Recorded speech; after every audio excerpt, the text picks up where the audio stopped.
রেনজু নিজের ছেলেকে দেখতে পেয়ে ভীষণ খুশি হল আর তার দিকে দৌড়ে গেল। ভার্ডেন্ট গ্রিটসন একটা সাদা ভূতে পরিণত হয়েছিল এবং সে একটা হ্রদের পাশে শুয়ে বাটি দিয়ে জল তুলে পান করছিল। চারপাশের বাতাসে মদের মতো তীব্র সুবাস ছড়িয়ে পড়ছিল। ভার্ডেন্ট গ্রিটসন পরম তৃপ্তি নিয়ে তা পান করছিল। রেনজু তার কাছে গিয়ে চিৎকার করে বলল, বাবা আমার, আর খেও না, চলো আমরা ফিরে যাই। ভার্ডেন্ট গ্রিটসন তার ঝাপসা চোখ মেলে তাকাল। সে বলল, প্রিয় বাবা, তুমি এখানে কিভাবে এলে?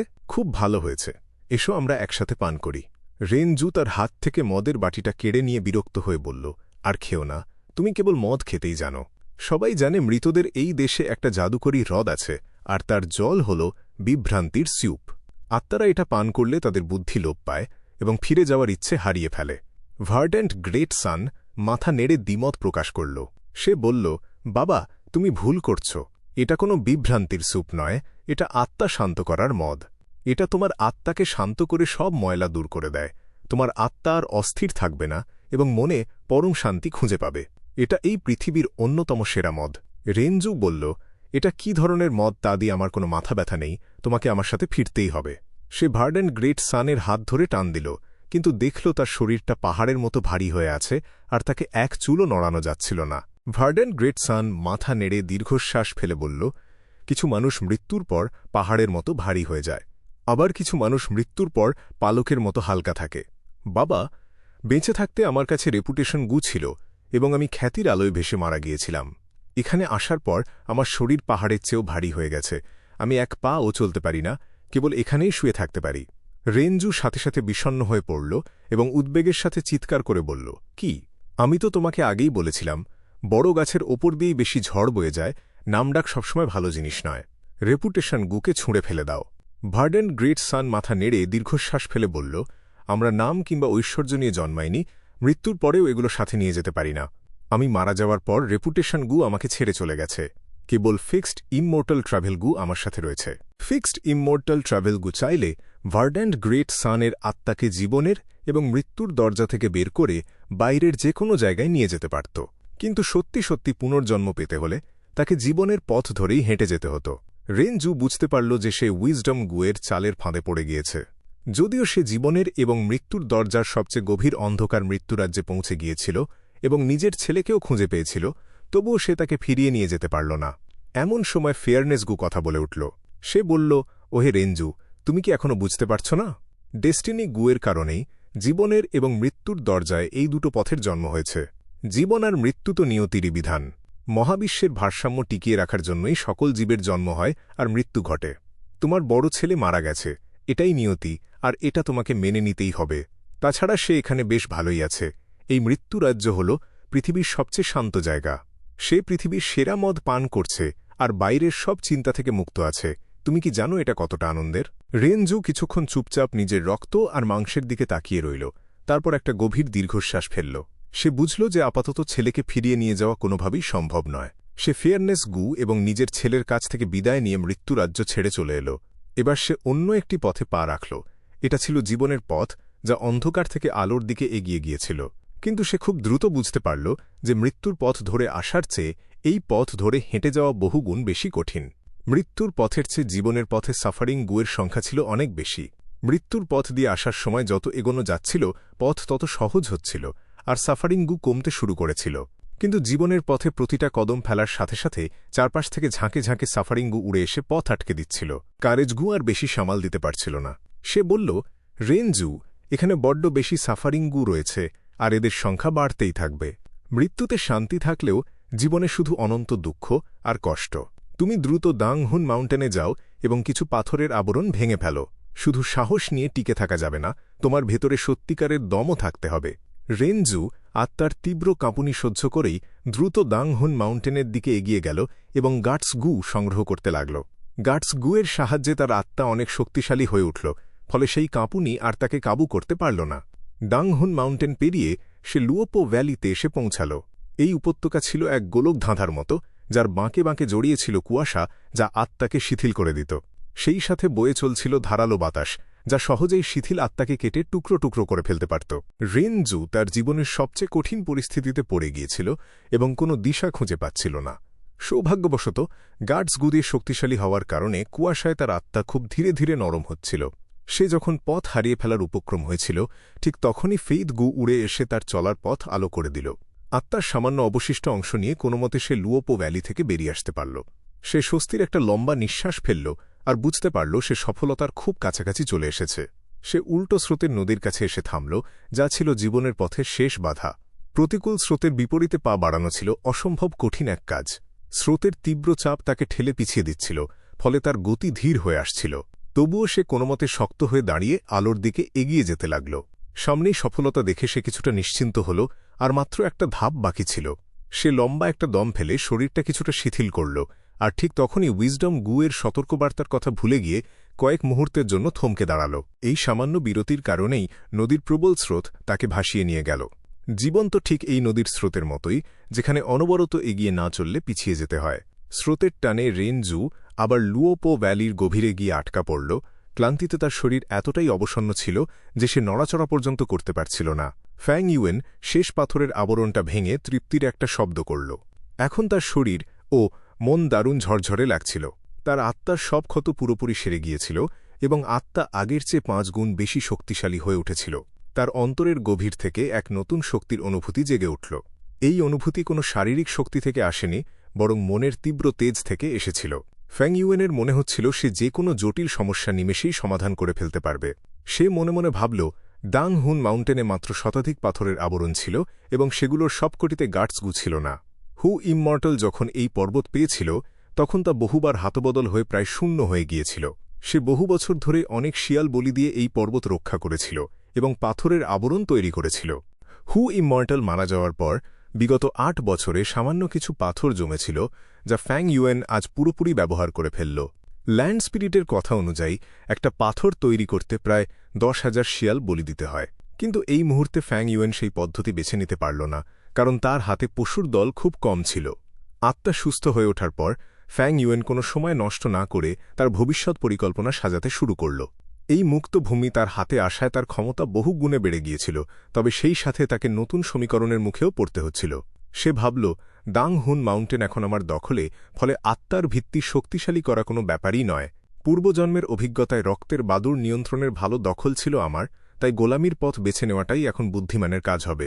তবে সেই পথে গেলে আক্রমণকারীদের দ্বারা সহজেই ঘেরাও হওয়ার ঝুঁকি থাকে, তাই শক্তির সাধনাও আমাকে চালিয়ে যেতে হবে। ফ্যাং ইউয়েন একই সাথে শক্তি আর গোলামির পথে হেঁটে 2 ধরনের জিইউ নিয়ন্ত্রণ করার সিদ্ধান্ত নিল। আগে এই কাজ অসম্ভব মনে হলেও এখন তা তার কাছে খুব কঠিন কিছু ছিল না। তার সবচেয়ে নিখুঁত লক্ষ্য ছিল সেকেন্ড অ্যাপারচার গু তৈরি করা। এটা বানাতে পারলে সে 2 ভিন্ন পথে তার গুগুলোকে আলাদা রেখে প্রচুর প্রাইমিভাল এসেন্স দিয়ে নিয়ন্ত্রণ করতে পারবে। তখন তার এক ইশারায় আকাশ বাতাস ঢেকে যাবে পঙ্গপালের মতো প্রাণীর দলে, আর শত্রু নিমিষেই ধূলিসাৎ হয়ে যাবে। আর যদি কেউ তাকে সরাসরি আক্রমণ করতে আসে, তবে তার বাহুবল তাদের হাড়ে হাড়ে বুঝিয়ে দেবে যে বাস্তবতা কতটা নির্মম হতে পারে। এই কথা ভেবে ফ্যাং ইউয়েন নিজের শরীর থেকে সেকেন্ড অ্যাপারচার গুয়ের ভ্রূণ বের করে নিল। চীনাবাদামের খোসার মতো দেখতে এই গুটি সোনালি আলোয় জ্বলজ্বল করছিল, আর তার গায়ে রক্তের মতো লাল রঙের শিরা ভেসেছিল। সে মনে মনে হিসেব করল, এই গু তৈরি করার মতো ইমর্টাল এসেন্স আমার কাছে যথেষ্ট রয়েছে। থার্ড ওয়াচ গু সহজেই জোগাড় করা যাবে, কিন্তু আমার এখনও ডিভাইন ট্রাভেল গু দরকার। এই ধরনের গু পৃথিবীতে কেবল একটাই থাকতে পারে। আগেরটা নষ্ট হয়ে যাওয়ায় নতুন একটার আবির্ভাবের সুযোগ তৈরি হয়েছে। রেন জুয়ের পুরনো কাহিনীতে স্পষ্ট লেখা ছিল যে পৃথিবীর সেরা 4 ধরনের মদ পান করতে পারলে শরীরের ভেতরেই এই গু জন্ম নেবে। প্রাচীনকালের চেয়ে এখন মানুষের মদ তৈরির কৌশল অনেক উন্নত হয়েছে, তাই ভালো মানের মদ খুঁজে পাওয়া খুব একটা অসম্ভব হবে না। তবে মূল সমস্যা ছিল অন্য জায়গায়। যেহেতু এটা খুব সহজে পাওয়া সম্ভব, তাই অন্য যে কেউ এর সুবিধা নিয়ে আগেভাগে গুটি তৈরি করে ফেলতে পারত। ফ্যাং ইউয়েন হিসাব করে দেখল, সাদার্ন বর্ডারের ফেই ক্ল্যানের কাছে অসাধারণ এক মদ রয়েছে।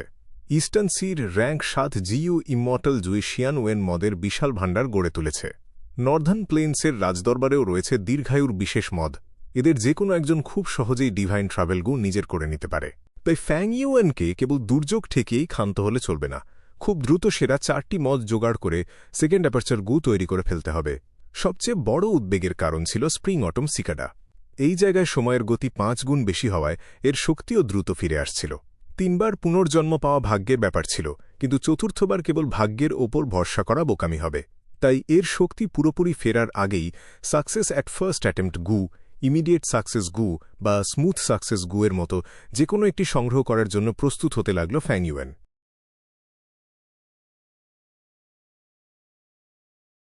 হু ইমর্টাল ব্লেসড ল্যান্ড এর দক্ষিণ দিকে একটা গলার আওয়াজ ইয়ান ইয়ংয়ের ঘুম ভাঙিয়ে দিল। ইয়ান ইয়ং, তাড়াতাড়ি ওঠো। আর ঘুমিও না, তুমি তো 3 বছর ধরে ঘুমোচ্ছ। শ্যাওলা ধরা একটা ধূসর পাথরের চাই কাঁপতে শুরু করল। কাঁপুনি বাড়ার সাথে সাথে ধুলো উড়তে লাগল। সেই বড় ডিম্বাকার পাথরটা থেকে ফুলের পাঁপড়ির মতো 4টে হাত পা আর একটা মাথা বেরিয়ে এলো। তারপর একটা ধূসর রকম্যান উঠে দাঁড়াল। ইয়ান ইয়ং তার ঘুম থেকে উঠল। দাদু! ইয়ান ইয়ং চোখ মেলে তাকাল। যে রকম্যান তাকে জাগিয়েছিল সে তার 800 বছর বয়সী দাদু, হুইশি গোত্র প্রধান। দাদু, আমাকে কেন জাগালে? আমি তো আরও 2-3 বছর ঘুমোতে চাই। ইয়ান ইয়ং বিরক্তি নিয়ে একটা দীর্ঘশ্বাস ফেলল। রকম্যানরা ঘুমোতে খুব ভালোবাসত। যখন তারা ঘুমোত তখন গুটি একটা গোল বড় ডিম্বাকার পাথরের মতো হয়ে যেত। এক একটা ঘুমের পর্ব 7 থেকে 8 বছর চলত। আর ঘুমিও না, আমার নাতি। তোমার বয়স এখন 180 বছর। তোমার বাবা আগেই মারা গেছে, আর আমিও বেশিদিন বাঁচব না। কয়েক দশক পরেই তুমি আমাদের হুইশি গোত্রের নতুন প্রধান হবে, হুইশি গোত্র প্রধান বলল। রকম্যানদের আয়ু অনেক বেশি, সাধারণত তারা 1000 বছর বাঁচে। সাধারণ মানুষ 100 বছরও টিকতে পারে না, কিন্তু ইয়ান ইয়ংয়ের বয়স 180, আর সে সবেমাত্র প্রাপ্তবয়স্ক হয়েছে। দাদু, আমি গোত্র প্রধান হতে চাই না। প্রধান হলে আমি আর নিজের ইচ্ছেমতো ঘুমোতে পারব না, ইয়ান ইয়ং মুখ বাঁকিয়ে বলল। কিন্তু সে দেখল তার দাদু রেগে তাকিয়ে আছে, তাই সে চুপ করে গেল। হুইশি গোত্র প্রধান বকুনি দিয়ে বলল, তুমি এখনো বড় হলে না কেন? তুমি এত বছর শুধু শুধু ঘুমিয়ে কাটালে। তাড়াতাড়ি সব গোছাও, তোমার গায়ের শ্যাওলা পরিষ্কার করো, আর গায়ে গজানো সব আগাছা টেনে তোলো। নৈবেদ্যগুলোর সাথে নিয়ে দাদুর সাথে চলো, আমাদের সেই ইমমর্টালের সাথে দেখা করতে হবে। আমরা তো অসম্মান করতে পারি না। আবার সেই ইমমর্টালকে নৈবেদ্য দেওয়ার সময় হয়ে গেছে? কিন্তু আমার তো মনে হচ্ছে এখনও 1 বছর বাকি আছে, ইয়ান ইয়ং নিজের গায়ের আগাছা তুলতে তুলতে বলল। এত বছর ঘুমানোর পর তার বগলে, কুঁচকিতে আর পিঠে অনেক আগাছা গজিয়েছিল। বিশেষ করে তার কুঁচকিতে কালো সুতোর মতো ঘাস, সেগুলো স্টিলের মতো শক্ত আর কোঁকড়ানো ছিল। প্রতিটা ঘাস তোলার সময় ইয়ান ইয়ং খুব ব্যথা পাচ্ছিল। এবার একটা সমস্যা আছে। ইমমর্টাল বদলে গেছে। এই ইমমর্টাল বেশিদিন আগে আসেনি, সে আমাদেরকে ডাকছে। হুইশি গোত্র প্রধান দীর্ঘশ্বাস ফেলে চিন্তিত গলায় বলল। নতুন পুরুষ ইমমর্টাল? আশা করি তার সাথে কথা বলা সেই মহিলা ইমমর্টালের চেয়ে সহজ হবে। হয়তো আমরা তার সাথে আলোচনা করতে পারব, কারণ প্রতি 10 বছর পর পর আমাদের এত বেশি নৈবেদ্য দিতে হয়, এটা খুব কষ্টের, ইয়ান ইয়ং বলল। আমি আর অন্য গোত্রপ্রধানরাও এটাই ভাবছি, হুইশি গোত্রপ্রধান বলল। সবুজ পাথরের তৈরি একটা বড় বেদির ওপর ফ্যাং ইউয়েন তার কালো পোশাক পরে বসেছিল। তার লম্বা কালো চুল খোলা ছিল। সে প্রধান আসনে বসে গভীর অন্ধকার চোখ দিয়ে নিচের লোকগুলোর দিকে তাকিয়েছিল। নিচে কয়েক ডজন রকম্যান হাঁটু গেড়ে বসেছিল। তাদের মধ্যে 8 জন রকম্যান গোত্রপ্রধান, 2 জন ধূসর রকম্যান, 3 জন গ্রানাইট রকম্যান, 1 জন আয়রন রকম্যান, 1 জন সবুজ রকম্যান, আর 1 জন সাদা রকম্যান ছিল। সাথে নৈবেদ্যও ছিল। সেখানে সোনা, রূপা, ব্রোঞ্জ, লোহা মেশানো প্রচুর আকরিক ছিল। সাথে অন্যান্য মণিমুক্তা আর জিইউ ওয়ার্মস ইত্যাদিও ছিল। সময়ের সাথে সাথে রকম্যানদের গায়ে নানা রকম ধাতব উপাদান গজিয়ে উঠত। ফ্যাং ইউয়েন এই নৈবেদ্যগুলোর দিকে তাকাল, সাথে সাথেই বুঝতে পারল কেন দাং হুন প্রাসাদ এত বিলাসবহুলভাবে তৈরি করা হয়েছিল। এই জিনিসগুলো পৃথিবীতে নিয়ে গেলে বিরাট সম্পত্তিতে পরিণত হতো, কিন্তু এখানে এদের সবচেয়ে বড় কাজ ছিল জিইউ রিফাইনিংয়ের উপকরণ হিসেবে ব্যবহার হওয়া। হু ইমমর্টাল এই জিনিসগুলোকে সাজানোর জন্য ব্যবহার করত, কারণ সে একজন নারী হিসেবে সৌন্দর্যের পূজারী ছিল। যদি সে এই জিনিসগুলোর বদলে প্রাইমিভাল স্টোনস পেত, তবে সে বিনা দ্বিধায় এই মণিমুক্তাগুলো দিয়ে দিত। নৈবেদ্যগুলোর মধ্যে সবচেয়ে দামি ছিল জিইউ ওয়ার্মস, কিন্তু এই জিইউগুলোর বেশিরভাগই র্যাঙ্ক 1 রক স্কিন গু, র্যাঙ্ক 2 মনোলিথ গু ছিল।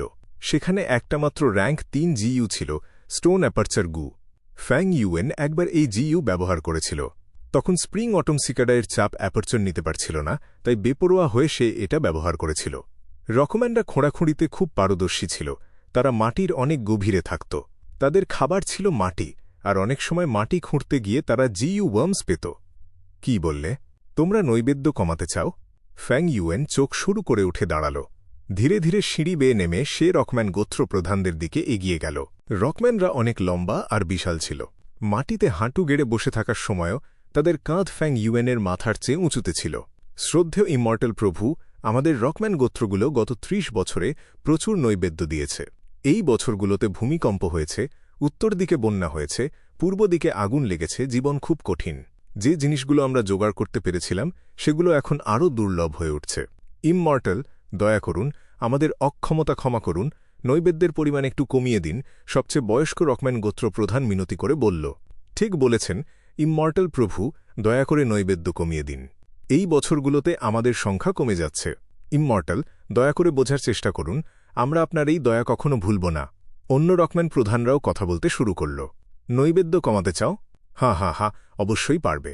সত্যি বলতে আমি তোমাদের সবাইকে এই নৈবেদ্য থেকে মুক্তি দিতে পারি, ফ্যাং ইউয়েন হাসি মুখে খুব নরমভাবে বলল। রকম্যানদের চোখে মুখে খুশির ঝিলিক দেখা গেল। কিন্তু আমার একটা শর্ত আছে। ফ্যাং ইউয়েন বলল, আমি চাই তোমরা উত্তর থেকে একটা নদী খোঁড়ো, পানিটাকে পূর্ব দিকে নিয়ে যাও, যাতে আগুন ছড়িয়ে পড়া বন্ধ হয়। কি? এটা শুনে রকম্যানরা চমকে উঠল। তারা তাড়াতাড়ি সামলে নিয়ে জোরে চিৎকার করে উঠল। শ্রদ্ধেয় ইমমর্টাল প্রভু, আপনি এটা করতে পারেন না। একদম নতুন করে নদী খোঁড়া একটা বিশাল কাজ। আমাদের রকম্যানদের ঘুম দরকার। ঠিকমতো না ঘুমলে আমরা মরে যাব। আর ওখানে বিশাল আগুন আর প্রচুর পানি। আপনি আমাদের নদী খুঁড়তে বলছেন, মানে আপনি তো আমাদের মরতে বলছেন? সাথে সাথে সবাই রেগে গেল। অনেক তরুণ রকম্যান এক কোনায় হাঁটু গেড়ে বসেছিল, কিন্তু এই কথা শুনে তারা ছুটে এল। তারা ফ্যাং ইউয়েনের দিকে সতর্ক দৃষ্টিতে তাকিয়ে রইল। প্রভু, ফ্যাং ইউয়েনের পাশে থাকা লিটল হু ইমমর্টাল এটা দেখে একটু চিন্তায় পড়ল। রকম্যানরা খুব একগুঁয়ে স্বভাবের, তারা খুব বোকা হয়, নিজেদের অহংকারকে বেশি গুরুত্ব দেয়, আর কোনো দাবি সহজে মেনে নেয় না। রেগে গেলে তারা ডেমনিক ভেনারেবল বা ইমমর্টাল ভেনারেবলদের ওপরেও হামলা করে, উল্টো দিকে কে আছে সেটা পরোয়া করে না। হু ইমমর্টাল এই রকম্যানদের সামলে রাখতে পেরেছিল, কারণ শুরুতে সে অনেক চেষ্টা করেছিল আর তাদের অনেক সুবিধা দিয়েছিল। প্রভু, এই রকম্যানরা যুক্তি বোঝে না। তাদের কাছ থেকে এই জিনিসগুলো চাওয়াটাই তাদের সীমার শেষ প্রান্ত। লিটল হু ইমমর্টাল মনে মনে ফ্যাং ইউয়েনকে সতর্ক করে দিল। সীমা? ফ্যাং ইউয়েন ব্যঙ্গ করে হাসল। সে দাঁত বের করে নিষ্ঠুরভাবে হেসে উঠল। তোমরা রকম্যানরা খুব ধৃষ্টতা দেখাচ্ছ, আমার সাথে দরাদরি করার সাহস পাচ্ছ? তোমরা যেখানে থাকো সেটা আমার। তোমরা যে মাটি খাও সেটা আমার। তোমাদের গোত্রের পাশে স্পিরিট স্প্রিংটাও আমার। তোমরা এখানে থাকো, তোমরা আমার দাস। আমি একটা নতুন নদী খুঁড়তে চাই। এটা কোনো অনুরোধ নয়, কোনো লেনদেন নয়, এটা একটা আদেশ। রকম্যানরা এই কথা শুনে রেগে আগুন হয়ে উঠে দাঁড়াল। ইমমর্টাল, তুমি নিজের ভালো বুঝতে পারছ না? তুমি আমাদের রকম্যানদের ছোট করার সাহস দেখাচ্ছ। আমরা যখন এখানে এসেছিলাম সেটা একজন মহিলা ইমমর্টালের কারণে, কিন্তু এখানকার পরিবেশ খারাপ হচ্ছে, কে আর এখানে থাকতে চাইবে? তুমি চাও আমরা নদী খুঁড়ি, মানে তুমি আমাদের মরতে বলছ। তুমি কি ভাবছ আমরা রকম্যানরা বোকা? আমরা রকম্যানরা স্বর্গ আর পৃথিবী থেকে জন্ম নিয়েছি, আমরা তোমার দাস হব না।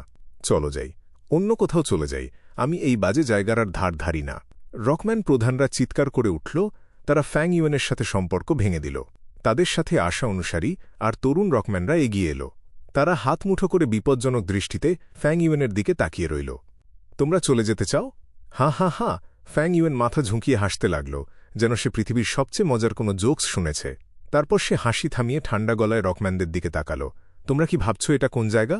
যখন খুশি আসবে আর যখন খুশি চলে যাবে। পুরনো নিয়ম আর নেই। আজ থেকে আমি সবচেয়ে বড় শাসক, আমার কথাই স্বর্গের ইচ্ছা। তোমাদের আমার নিয়ম মেনে চলতেই হবে, তোমরা না চাইলেও। অনেক তরুণ রকম্যান হাত মুঠো করে চিৎকার করে উঠল। ইমমর্টাল, তুমি আমার গোত্রের সীমার বাইরে যাওয়ার চেষ্টা করছ। ইমমর্টাল, তুমি শক্তিশালী হতে পারো, কিন্তু আমরা ভয় পাই না। আমরা রকম্যানরা কখনো জোরের কাছে মাথা নত করব না। আমরা জন্মগত যোদ্ধা, আমরা মৃত্যুকে ভয় পাই না। কেবল ভালোবাসাই আমাদের মন গলাতে পারে, কেবল স্নেহই আমাদের পিঠ নোয়াতে পারে। রোয়ার। ফ্যাং ইউয়েন হাত দিয়ে ধাক্কা মারতেই একটা সোনালি ড্রাগন উড়ে এলো। সোনালি ড্রাগনটা গর্জন করে সবচেয়ে জোরে চিৎকার করা রকম্যানটাকে মেরে ফেলল। সে গ্রানাইট রকম্যানদের পুরনো গোত্র প্রধানকে মেরে ফেলেছে। পুরনো গোত্র প্রধান মারা গেছে, আমাদের প্রতিশোধ নিতে হবে। এমনকি একজন ইমমর্টালকেও আমাদের গোত্রের রাগের আগুনে মরতে হবে। গ্রানাইট পুরনো গোত্র প্রধানের মৃত্যু যেন বারুদে আগুন দেওয়ার মতো কাজ করল। রকম্যানদের রাগ ফেটে পড়ল। রকম্যানরা ঢেউয়ের মতো ফ্যাং ইউয়েনের ওপর ঝাঁপিয়ে পড়ল। তাদের প্রতিটা পদক্ষেপে মাটিতে গর্ত হয়ে যাচ্ছিল, তাদের একটা দারুণ আভা দেখা যাচ্ছিল।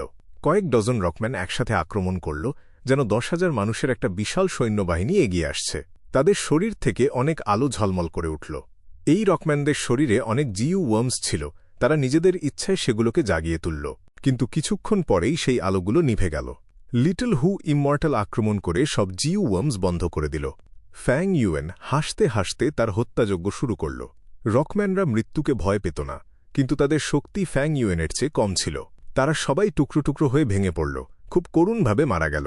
কিন্তু এই পাথরের টুকরোগুলো চুম্বকের মতো একসাথে জড়ো হয়ে নতুন রকম্যান তৈরি করল। মারো ওকে। এই স্বৈরাচারের বিরুদ্ধে রুখে দাঁড়াও, বাবার মৃত্যুর প্রতিশোধ নাও। আমরা স্বর্গ আর পৃথিবী থেকে জন্ম নিয়েছি। আমরা স্বর্গ আর পৃথিবীর কারণেই মারা যাব, তাই আমাদের কোনো ভয় নেই। ছোট ছোট রকম্যানরা ছুটে এলো, আর ফ্যাং ইউয়েন তাদের সবাইকেই মেরে ফেলল। কিন্তু এই পাথরের টুকরোগুলো আবার জড়ো হয়ে আরও ছোট রকম্যান তৈরি করল। এই রকম্যানদের সংখ্যা ক্রমাগত কমতে লাগল। কিন্তু তৈরি হওয়ার পর তারা ফ্যাং ইউয়েনের দিকে ছুটে এসে দাদু, বাবা ইত্যাদির মৃত্যুর প্রতিশোধ নেওয়ার কথা চিৎকার করে বলতে লাগল। রকম্যানরা এভাবেই বংশবৃদ্ধি করত। এটা শুধু পুরুষদের একটা জাতি ছিল। বয়স্ক রকম্যানরা মারা যাওয়ার পর তাদের আত্মা আর শরীর ভেঙে গিয়ে নতুন রকম্যান তৈরি হতো। তারা পুরনো রকম্যানদের কিছু স্মৃতি আর অভিজ্ঞতা পেত।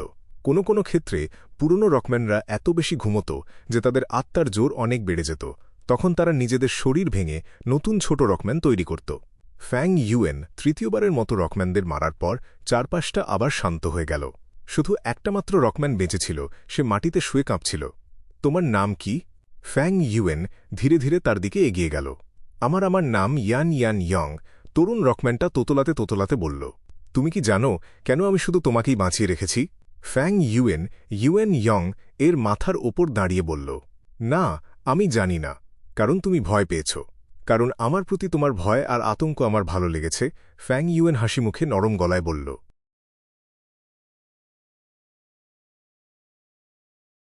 3 দিন পর মারাত্মকভাবে আহত ইয়ান ইয়ং নিজের উপজাতিতে ফিরে এলো। সে শীত নিদ্রায় থাকা সমস্ত রকমের ট্রাইবকে ডেকে তুলল। সে সবাইকে জানিয়ে বলল, এক পুরুষ অমর এসেছে। সে একটা শয়তান। সে আমাদের সবাইকে দাস বানাতে চেয়েছিল। শুধু তাই নয়, সে আমাদের রকমের ট্রাইবের সুন্দর পুরুষদের তার খেলার বস্তু বানানোর জন্য তুলে নিয়ে যেতে চেয়েছিল। আমরা প্রকৃতির সৃষ্টি, মুক্ত আর স্বাধীন। আমরা কিভাবে এমন লম্পট শক্তির কাছে মাথা নত করতে পারি? ইয়ান ইয়ং বুক ফুলিয়ে বলতে লাগল, আমরা সাথে সাথে বাধা দিয়েছিলাম। অমরটা খুব শক্তিশালী ছিল, কিন্তু আমরা জীবনের পরোয়া না করে লড়াই চালিয়ে গেলাম। শেষমেশ তাকে আহত করে তাড়িয়ে দিতে পেরেছিলাম। অন্য সব গোত্রবাসীরা প্রাণ হারাল, কেবল আমিই ফিরে আসতে পারলাম। আমি মৃত্যুর মুখে দাঁড়িয়ে আছি, কিন্তু সেই অমর এখনও বেঁচে আছে। পালিয়ে যাওয়ার আগে সে বলে গিয়েছে সে তার ফক্স আর্মি নিয়ে এসে আমাদের সমস্ত রকমের ট্রাইবকে ধ্বংস করে দেবে। এই ভয়ানক খবর শুনে রকমের ট্রাইব আঁতকে উঠল, ভীষণ ভয় আর ক্ষোভে ফেটে পড়ল। কেউ যুদ্ধের ঘোষণা দিল, কেউ প্রতিশোধ নিতে চাইল, আবার কেউ এলাকা ছেড়ে পালানোর কথা তুলল। নেতা আর উত্তরসূরি সবাই ফ্যাং ইউয়েনের হাতে মারা যাওয়ায় 8টি গোত্র পুরো বিশৃঙ্খলায় ভেঙে পড়ল। কিছু রকমেন ইয়ান ইয়ংয়ের কাছ থেকে বিস্তারিত জানতে চাইল, কিন্তু তার ক্ষত এতটাই গভীর ছিল যে খবরটা দেওয়ার পরেই সে জ্ঞান হারিয়ে ফেলল। তারা যখন আলোচনা করছিল, ঠিক তখনই ইয়ান ইয়ংয়ের কথা মতো ঝাঁকে ঝাঁকে ফক্স আর্মি তাদের উপর হামলা শুরু করে দিল। রকমেন ট্রাইব প্রাণপণ লড়াই চালাল, কিন্তু শিয়ালের সংখ্যা ছিল অগণিত। পরিস্থিতি বেগতিক দেখে 8টি গোত্র একত্র হয়ে মাটির নিচে আশ্রয় নিল। কিন্তু শিয়ালের দল মাটির নিচেও বারবার আক্রমণ করতে লাগল।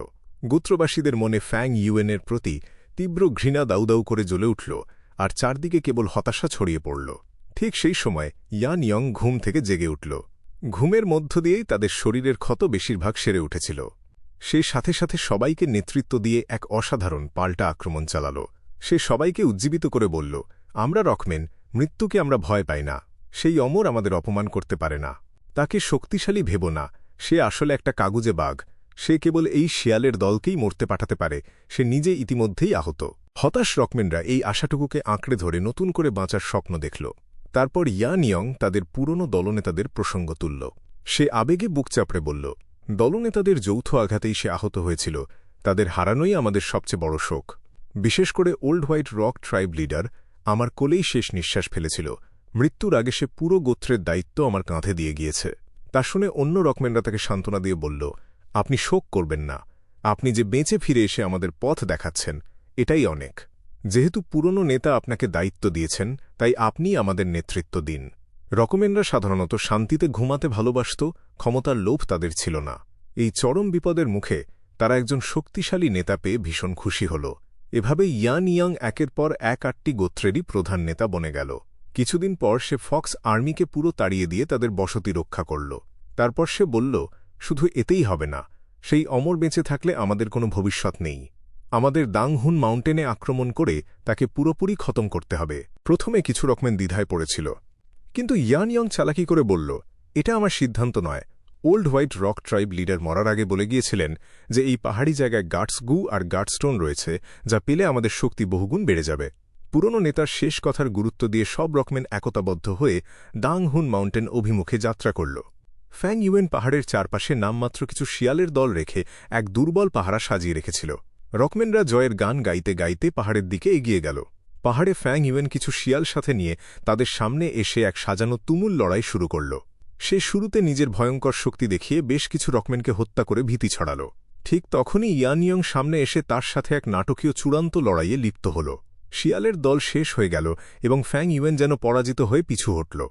যাওয়ার আগে সে হিংস্র মুখে চিৎকার করে বলল, আমি পানি আর আগুনের ইমমর্টাল এসেন্স সংগ্রহ করে ফিরে আসব, সেদিন তোদের শেষ দিন হবে। পাহাড়ের পথ দুর্গম হওয়ায় এবং রকমেনদের গতি ধীর হওয়ায় তারা ফ্যাং ইউয়েনকে আর ধরতে পারল না। অমরকে তাড়িয়ে দেওয়ায় সবাই ইয়ান ইয়ংকে দেবতার মতো সম্মান দিতে লাগল। ইয়ান ইয়ং বলল, এখন উদযাপনের সময় নয়। Old white rock tribe leader বলেছিলেন, বছরে কেবল এই কয়েকদিনই এখানে নিরাপদে থাকা যায়, তাই তাড়াতাড়ি গাটস্টোন সংগ্রহ করো। পাথুরে শরীরের ভার বইতে গিয়ে রকমেনদের আত্মার উপর অনেক চাপ পড়ত, তাই তারা জীবনের বেশিরভাগ সময় ঘুমিয়ে আত্মাপুষ্ট করত, আর সেই উপচে পড়া আত্মা থেকে নতুন ছোট রকমেন জন্ম নিত। গাটসগু পাওয়ার কারণে তাদের আত্মা দ্রুত শক্তিশালী হয়ে উঠল এবং প্রচুর নতুন বাচ্চা জন্ম নিল। 3 দিন পর দাং হুন প্যালেসের ভেতরে এক ভিন্ন দৃশ্য দেখা গেল। ইয়ান ইয়ং ভয়ে কাঁপতে কাঁপতে মাটিতে মাথা ঠেকিয়ে কুর্নিশ করল। সে বিনীত সুরে বলল, অমরপ্রভু, গত 3 দিনে আমাদের গোত্রে 6000 নতুন বাচ্চা জন্ম নিয়েছে। আমাদের জনসংখ্যা এখন আগের চেয়ে 3 গুণ বেশি। বিছানায় বসে ফ্যাং ইউয়েন ঠান্ডা চোখে তার দিকে তাকাল। সে শান্ত গলায় বলল, ভালো, এবার নদী খননের জন্য যথেষ্ট লোকবল হয়েছে। পূর্ব আর উত্তর অঞ্চল জুড়ে একটা বিশাল নদী কাটতে তোমাকে 3 মাস সময় দিলাম। ইয়ান ইয়ং চমকে উঠে মিনতি করল, কিন্তু প্রভু, পর্যাপ্ত ঘুম আর বিশ্রাম না পেলে তো আমার সব প্রজা মারা যাবে। ফ্যাং ইউয়েন হেসে বলল, সবাই মরবে না, আমার হিসেবে কাজ শেষে 200 জন বেঁচে থাকবে। 3 মাসের মধ্যে নদী না দেখলে সবাইকে সত্যিটা জানিয়ে তোমাকেও মেরে ফেলব, এখন দূর হও। ইয়ান ইয়ং ভয়ে নিজের শরীর গুটিয়ে সত্যিই বলের মতো গড়িয়ে গড়িয়ে ঘর থেকে বেরিয়ে গেল। লিটল হু ইমমর্টাল নরম সুরে ফ্যাং ইউয়েনকে বোঝানোর চেষ্টা করল, কারণ এত রকমের মারা যাওয়া সে সহ্য করতে পারছিল না। ফ্যাং ইউয়েন মৃদু হেসে তার অ্যাপারচার থেকে একটি বেরিয়াল সোল টোড বের করল। হাতের তালুর আকারের এই ধূসর র্যাঙ্ক 4 জিইউটির পিঠে ছোট ছোট আঁচিল ছিল, আর চোখ থেকে অদ্ভুত সবুজ আলো ঠিকরে বের হচ্ছিল। সে এটা দিয়েই নিহত রকমেনদের আত্মা সংগ্রহ করে পাহাড়ে ফেলে নতুন গাটস্টোন তৈরি করেছিল। সরল রকমেনরা জানতেই পারল না যে তাদের শক্তি আসলে তাদেরই মৃত ভাইদের আত্মার বিনিময়ে এসেছে।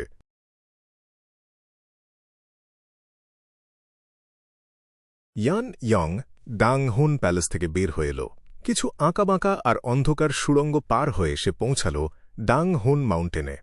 গোলাপি ক্রিস্টালের পাহাড়টা দেখে ইয়ান ইয়ং একটা দীর্ঘশ্বাস ফেলল। ফ্যাং ইউয়েনের কাছ থেকে দূরে আসার পর তার মনের ভয় আর চাপ অনেকটাই কমে গেল। পাহাড়ের ওপর কিছুটা পথ হাঁটার পর দলের বাকিরা তাকে দেখতে পেল। কিছু রকম্যান উল্লাস করে উঠল, ওহ, আমাদের মহান নেতা, আমাদের বীর, আপনি এসে গেছেন। কয়েকজন রকম্যান মাটিতে হাঁটু গেড়ে বসল। তারা বলল, আপনাকে শ্রদ্ধা জানাতে আমাদের আপনার পায়ে চুমু খেতে দিন। ছোট ছোট কিছু রকম্যান একসাথে জড়ো হয়ে চিৎকার করে বলল, মহান বীর, আপনার সাহস আকাশের চেয়েও বড়, আপনার কলিজা পৃথিবীর চেয়েও ভারী। ইয়ান ইয়ং হাসার ভান করল, কিন্তু ভেতরে ভেতরে সে কতটা ভেঙে পড়েছিল তা কেউ জানল না। চারপাশের উল্লাস ছিল অত্যন্ত আনন্দের। সবাই তাকে ঘিরে রেখেছিল, কিন্তু এই মুহূর্তে সে নিজেকে ভীষণ একা অনুভব করল। সে তার হাসি মুখের সঙ্গীদের দিকে তাকাল। এরা সবাই 3 মাস পর মারা যাবে। নদী খনন করতে গিয়ে ক্লান্ত হয়ে নিঃশেষ হয়ে যাবে। কিন্তু তার আর কি বা করার ছিল? বাকি রকম্যানদের চোখে দাং হুন মাউন্টেনের এই জয় ছিল গর্বের আর উদযাপনের। শুধু সেই জানত, অন্ধকারের ভেতর থেকে সেই ইমমর্টাল পুরো খেলাটা নিয়ন্ত্রণ করছিল।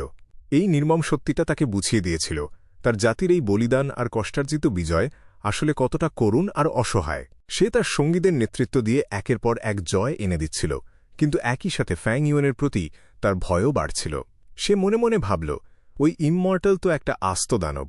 ওর মনটা আমাদের পাথুরে শরীরের চেয়েও শক্ত আর বরফের মতো ঠান্ডা। ওর গায়ের জোর পাহাড়ের ওজনের চেয়েও বেশি। সে নিজেকেই বলল, আমি এত দুর্বল, আমি কি করব?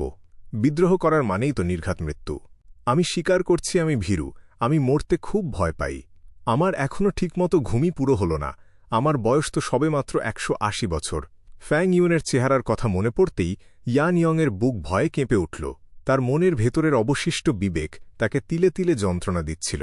সে ভালো করেই জানত সে নিজেই নিজের জাতির মানুষদের মৃত্যুর মুখে ঠেলে দিতে যাচ্ছে। দলের সবার প্রশংসা তার কাছে চাবুকের মারের মতো লাগছিল, তার মন ক্ষতবিক্ষত হয়ে যাচ্ছিল। রকম্যানরা ইয়ানইয়ংয়ের জন্য রাস্তা ছেড়ে দিল। তারা তাকে উঁচুতে উঠতে দেখে বলতে লাগল, আমাদের শ্রদ্ধেয় নেতা, আপনি অবশেষে ফিরে এসেছেন। সবাই আপনার অপেক্ষায় ছিল। ইয়ানইয়ং সবার দিকে তাকিয়ে উঁচুগলায় বলল, আমার সঙ্গীরা, গত 3 দিনে আমাদের শক্তি অনেক বেড়ে গেছে। আমাদের এই যুদ্ধ আমাদের গৌরব এনে দিয়েছে, কিন্তু এই জয় যথেষ্ট নয়। তোমরা কি এক উজ্জ্বল ভবিষ্যতের দিকে আমার সাথে এগিয়ে যেতে রাজি আছো? সবাই তাদের পুরো শক্তি দিয়ে চিৎকার করে ইয়ানইয়ংয়ের প্রতি নিজেদের সমর্থন জানাল। ইয়ানইয়ং মাথা নাড়ল, সে জানত এমনটাই ঘটবে। তাদের মাঝে কোনো অভিজ্ঞ পুরনো বুদ্ধিমান রকম্যান আর বেঁচে ছিল না। আগের সেই রক্তক্ষয়ী যুদ্ধগুলোতে তারা সবাই নিজেদের বিলিয়ে দিয়েছিল।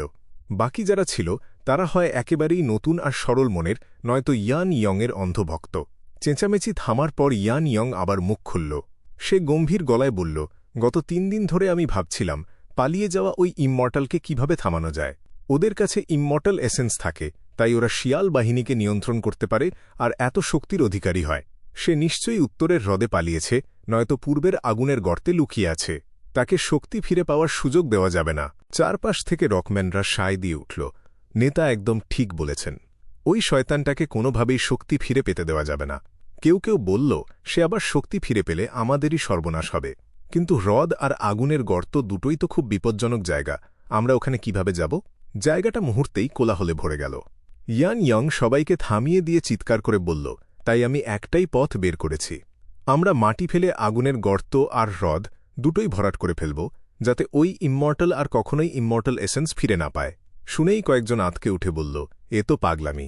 হ্রদটা এত বিশাল, আর আগুনের গর্তের তাপও প্রাণঘাতী, মাটি ফেলে এগুলো কিভাবে ভরাট করা সম্ভব? এক পুরনো রকম্যান সবার সামনে দাঁড়িয়ে তর্ক শুরু করল। ইয়ানইয়ং তার দিকে তীক্ষ্ণ চোখে তাকাল এবং মনে মনে তাকে চিনে রাখল। যে রকম্যান তার কথার ওপর কথা বলার সাহস পায়, তার অন্ধভক্তি এখনও কম।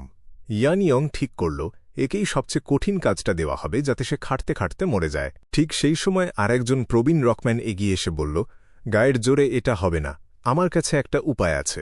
আমরা বরং একটা খাল বা নদী খুঁড়ে হ্রদের পানি আগুনের গর্তে নিয়ে যাই, পানি দিয়ে আগুন নেভানো অনেক সহজ হবে। লোকটার কথা শুনে ইয়ানইয়ংয়ের মনের ভেতরের খুনের নেশা আরও বেড়ে গেল। এই লোকটা অতিরিক্ত চালাক ছিল, আগের লোকটার চেয়েও বেশি বিপজ্জনক। ইয়ানইয়ং সাথে সাথে সিদ্ধান্ত নিল, একে পাহারার কাজে পাঠানো হবে। শিয়াল বাহিনী যেন একে ছিঁড়ে ফেলে, সেই ব্যবস্থাই করতে হবে। বাইরে কোনো রাগ না দেখিয়ে ইয়ানইয়ং শান্তভাবে তার প্রশংসা করল। সে চিৎকার করে সবাইকে বলল, আমারও ঠিক এটাই পরিকল্পনা ছিল। নদী কেটে পানি দিয়ে আগুন নিভিয়ে ফেললে সেই ইমমর্টাল আর পালাবার পথ পাবে না। সে আরও বলল, আসলে মারা যাওয়ার আগে হোয়াইটস্টোন ওল্ড ট্রাইব লিডার আমাকে এই কথাই শিখিয়ে গিয়েছিলেন। তিনি বলেছিলেন, উত্তরের পানি আর পূর্বের আগুন নাকি সেই শয়তানটার শক্তির উৎস। সবাই এক বাক্যে সায় দিয়ে উঠল, ও হোয়াইটস্টোন ওল্ড ট্রাইব লিডার তো তাহলে আগেই এটা বলে গিয়েছিলেন। তিনি তো আমাদের সত্যিকারের দার্শনিক ছিলেন। তারা দীর্ঘশ্বাস ফেলে বলল, হোয়াইটস্টোন ওল্ড ট্রাইব লিডারের বয়স তো 998 বছর ছিল, তিনি তো জানবেনই। সবাই মৃত নেতার প্রতি গভীর শ্রদ্ধা আর শোক প্রকাশ করল। রকম্যানরা অনেক দিন ঘুমিয়ে থাকে, নিজেদের মাঝে যোগাযোগ খুব একটা হয় না, তাই মৃত হোয়াইটস্টোন ওল্ড ট্রাইব লিডারের জ্ঞান তাদের কাছে অনেক রহস্যময় আর গভীর মনে হচ্ছিল। হোয়াইটস্টোন ওল্ড ট্রাইব লিডার যদি কবরে বসেও এসব শুনতে পেত, রাগে হয়তো লাফিয়ে উঠত। কিন্তু ফ্যাং ইউয়ান তাকে পুরোপুরি মেরে ফেলেছিল, তার আত্মা পর্যন্ত রেহাই পায়নি। ডাংহান মাউন্টেনে তার আত্মার নির্যাস ভেঙে গিয়ে তৈরি হয়েছিল গাটস্টোন। সেই গাটস্টোন কোনো রকম্যান ভেঙেছিল নাকি ফ্যাং ইউয়ান নিজে, তা এক চিরন্তন রহস্য হয়েই থেকে গেল। আলোচনা শেষে সবাই মেনে নিল, নদী কাটার পুরো কাজটার তদারকি করবে ইয়ানইয়ং। ফ্যাং ইউয়ান পুরো দৃশ্যটা আড়াল থেকে লক্ষ্য করছিল। পরিকল্পনা চূড়ান্ত হতে দেখে সে লিটল হু ইমমর্টালকে নির্দেশ দিল। ল্যান্ড স্পিরিট পাহাড়ের শক্তির একটা হালকা ধাক্কা ছেড়ে দিল।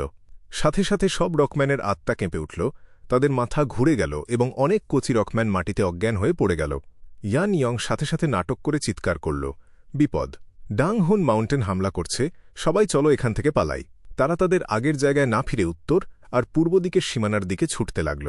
ফ্যাং ইউয়ান মেঘের আড়াল থেকে ঠান্ডা চোখে তাদের চলে যাওয়া দেখল। লিটল হু ইমমর্টাল তার লেজ নাড়িয়ে ভয়ে ভয়ে জিজ্ঞেস করল, মাস্টার, আপনি কি রকম্যানদের সেই পুরনো গল্পটা শোনেননি? ফ্যাং ইউয়ান হালকা হেসে বলল, তুমি কি চাইছ আমি ওদের সাথে নরম ব্যবহার করি? লিটল হু ইমমর্টাল তার বড় বড় চোখ মেলে বলল, মাস্টার সত্যিই অনেক বুদ্ধিমান। ফ্যাং ইউয়ান অবজ্ঞার হাসি হেসে বলল, তুমি এখনো অনেক কিছু বোঝো না। উপকারের চেয়ে ভয় আর ঘৃণার শক্তি অনেক বেশি কার্যকর হয়। আগে যখন ফ্যাং ইউয়েন প্রথম রকম্যানদের দেখেছিল তখন সে অনেক খুশি হয়েছিল। রকম্যানরা মাটির নিচে থাকে, মাটি খেয়ে বাঁচে, আর গর্ত খুঁড়তে তারা অত্যন্ত দক্ষ। এরা যে কোনো জিইউ ইমর্টালের জন্য চমৎকার দাস হিসেবে কাজ করে। অন্য জিইউ ইমর্টালরা ওদের সাথে মিষ্টি ব্যবহার করে ধীরে ধীরে কাজ আদায় করে নিত, যেমনটা হু ইমর্টাল করত। কিন্তু ফ্যাং ইউয়েন এত ধীরগতির পথে বিশ্বাসী ছিল না। সে চেয়েছিল ওদের পুরোপুরি নিংড়ে নিয়ে সর্বোচ্চ ফায়দা তুলতে। এই জগতের প্রতিযোগিতা বড় নিষ্ঠুর। মানুষকে শুধু নিজেদের সাথেই লড়তে হয় না, তাকে লড়াই করতে হয় প্রাকৃতিক দুর্যোগ আর বিপদের সাথেও। নিজেকে শক্তিশালী না করতে পারলে পরিণতি কি হয়, হু ইমর্টালের মৃত্যুই তার সবচেয়ে বড় প্রমাণ। ফ্যাং ইউয়েন মনে মনে ভাবল, ক্ষমতার শীর্ষে যারা থাকে তাদের বুঝতে হয় যে আইন, নিয়ম, নীতি আর বন্ধুত্ব এগুলো শুধুই স্বার্থ উদ্ধারের হাতিয়ার। রকম্যানদের পেছনের সময় নষ্ট করার পর ৬ নম্বর মহাবিপদ আসতে আর মাত্র ৭ মাস বাকি ছিল। উত্তরের হ্রদ আর পূর্বের আগুনের গর্ত ছিল এই জায়গার সবচেয়ে দুর্বল অংশ। দুর্যোগ যখন আঘাত হানবে তখন দুর্বল জায়গাগুলো দিয়েই বিপদ ঢুকবে। একটা শিকলের শক্তি নির্ভর করে তার সবচেয়ে দুর্বল আংটাটার ওপর। ফ্যাং ইউয়েন মনে মনে ভাবল, সারা দুনিয়া আমাকে ঘৃণা করুক, তাতে আমার কি আসে যায়। অভিশাপ দিয়ে যদি কাজ হতো তবে আর গায়ের শক্তির কি দরকার ছিল। তার কাছে এখন সবচেয়ে জরুরি ছিল দ্রুত নদীটা খনন করা। এতে কত রকম্যান মরে ছাই হল তা নিয়ে তার বিন্দুমাত্র মাথা ব্যথা ছিল না। ডাং হন মাউন্টেন তো এখানেই আছে, কিছু আত্মা ধরে আনলেই তো আবার অজস্র রকম্যান জন্ম নেওয়া সম্ভব।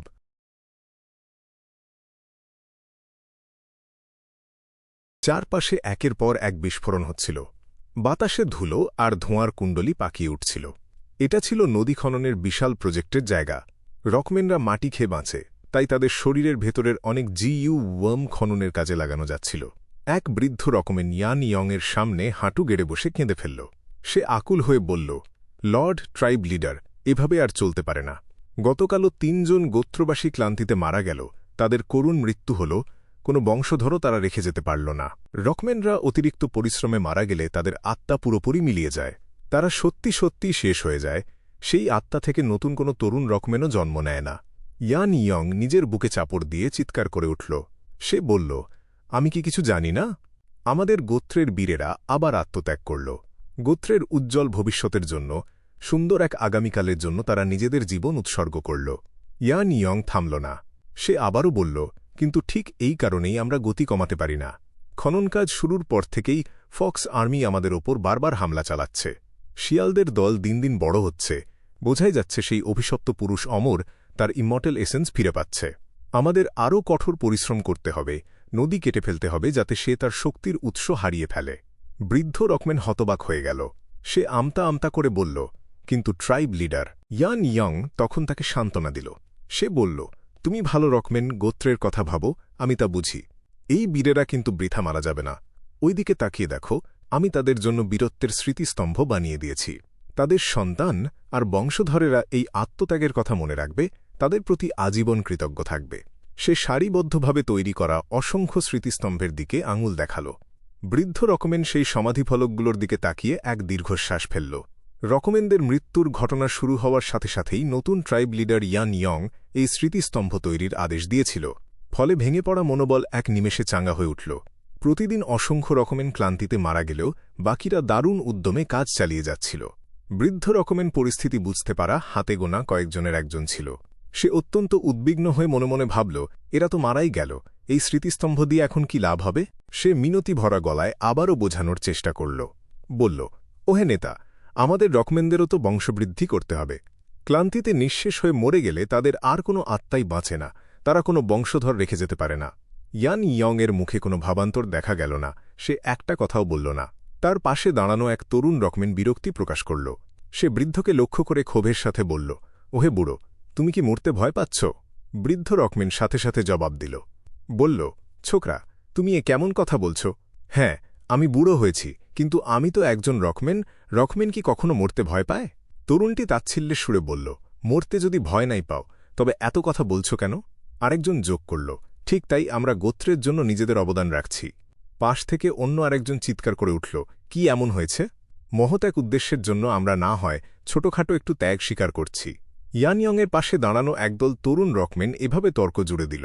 ইয়ান ইয়ং এগিয়ে এসে বৃদ্ধ রকমেনের কাঁধে হাত রাখল। সে শান্ত গলায় বলল, প্রবীণ মুরব্বী, যদি ক্লান্ত লাগে তবে আগে কিছুটা বিশ্রাম নাও। কোনো সমস্যা নেই, আমার সময় কম, কাজের অগ্রগতি দেখতে আমাকে অন্য এলাকায় যেতে হবে। সে পা বাড়িয়ে তদারকি করতে চলে গেল। তরুণ রকমেনদের দলটি ইয়ান ইয়ং এর পেছনে পেছনে হাঁটতে শুরু করল এবং সেই বৃদ্ধের প্রতি নিজেদের তীব্র ঘৃণা প্রকাশ করতে লাগল। কম বয়সীদের কাছ থেকে এমন অপমান পেয়ে বৃদ্ধ রকমেন দারুণ ভেঙে পড়ল। রাগে দুঃখে তার কান দিয়ে ধোঁয়া বের হতে লাগল। সে চিৎকার করে তাদের প্রতিবাদ করতে চেয়েছিল, কিন্তু তখনই নির্মাণ এলাকার কাছে বসানো পাথরগুলোর দিকে তার চোখ গেল, যেখানে নানা রকম স্লোগান খোদাই করা ছিল। সেখানে লেখা ছিল, যে কোনো মূল্যে আমাদের এই কাজ সফল করতেই হবে। আমরা ঐক্যবদ্ধ থাকলে মাত্র 3 দিনের মধ্যে এই নদী তৈরি করে ফেলব। সাহস যত বড় হবে, অর্জনও তত বিশাল হবে। রকমেনদের সুন্দর ভবিষ্যৎ গড়ার শপথ নিন। ট্রাইব লিডার ইয়ান ইয়ং দীর্ঘজীবী হন। গোত্রের উজ্জ্বল ভবিষ্যতের জন্য আমরা আমাদের জীবন বিলিয়ে দেব আমাদের তারুণ্য। উন্মাদনায় ভরা এক পরিবেশ সব রকমেনের মনকে পুরোপুরি আচ্ছন্ন করে রেখেছিল। এমনকি পরিশ্রমের শেষ নিঃশ্বাস ত্যাগ করার মুহূর্তেও তাদের মুখে এক চিলতে হাসি লেগে থাকছিল।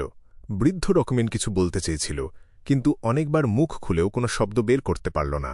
সে অনেকক্ষণ স্তব্ধ হয়ে সেই মাটিতে হাঁটু গেড়ে বসে রইল। তারপর হঠাৎ একসময় নিজের হাত তুলে শক্ত মাটিতে সজোরে এক ঘুষি মারল। একটা ভারী শব্দ বেজে উঠল। বৃদ্ধ রকমেন ধীরে ধীরে উঠে দাঁড়াল, তারপর মুখ বুজে নিজের ক্লান্ত জীর্ণ শরীর টেনে নির্মাণস্থলের দিকে এগিয়ে গেল। ইয়ান ইয়ং ততক্ষণে পরবর্তী কাজের জায়গায় পৌঁছে গেল। নদীর খাতের আকার স্পষ্ট হতে শুরু করেছে। অসংখ্য প্রাপ্তবয়স্ক রকমেন সেখানে মাটি খুঁড়ছিল। তাদের পাশে অপেক্ষাকৃত দুর্বল কমবয়সী রকমেনরা পাহারা দিচ্ছিল। তাদের কেউ খনন তদারকি করছিল, কেউ নতুন স্লোগান খোদাই করছিল, আবার কেউ বানাচ্ছিল বীরত্বের স্মৃতিস্তম্ভ। এই তরুণ দলটির নাম ছিল রক গার্ডস, যাদের ইয়ান ইয়ং নিজেই তৈরি করেছিল। 5 থেকে 6 জন তরুণ রকমেন ছুটে এসে ইয়ান ইয়ংয়ের সামনে দাঁড়াল। তারা বিগত কয়েকদিনের কাজের খতিয়ান তুলে ধরল। একজন জানাল, ট্রাইব লিডারকে রিপোর্ট করছি, এই অংশে আমরা আরও 25 km খনন সম্পন্ন করেছি। অন্য একজন আবেগাপ্লুত হয়ে বলল, মহান নেতাকে জানাচ্ছি, দুর্ভাগ্যবশত আমাদের 120 জন গোত্রবাসী আত্মাহুতি দিয়েছে। তারা সবাই আমাদের গর্বের বীর। আরেকজন অভিযোগের সুরে বলল, মহান নেতা, আমরা কাজের ফাঁকে 3 জন গোত্রবাসীকে ঘুমিয়ে থাকতে দেখেছি। এটা আমাদের গোত্রের জন্য চরম এক অপমান। তাদের সবার সামনে কঠোর তিরস্কার করা দরকার। ইয়ান ইয়ং আন্তরিক গলায় বলল, খুব ভালো, তোমরা দারুণ কাজ করেছ। মনে রেখো, আমাদের বীরদের জন্য সমাধিফলক বানাতে ভুলবে না।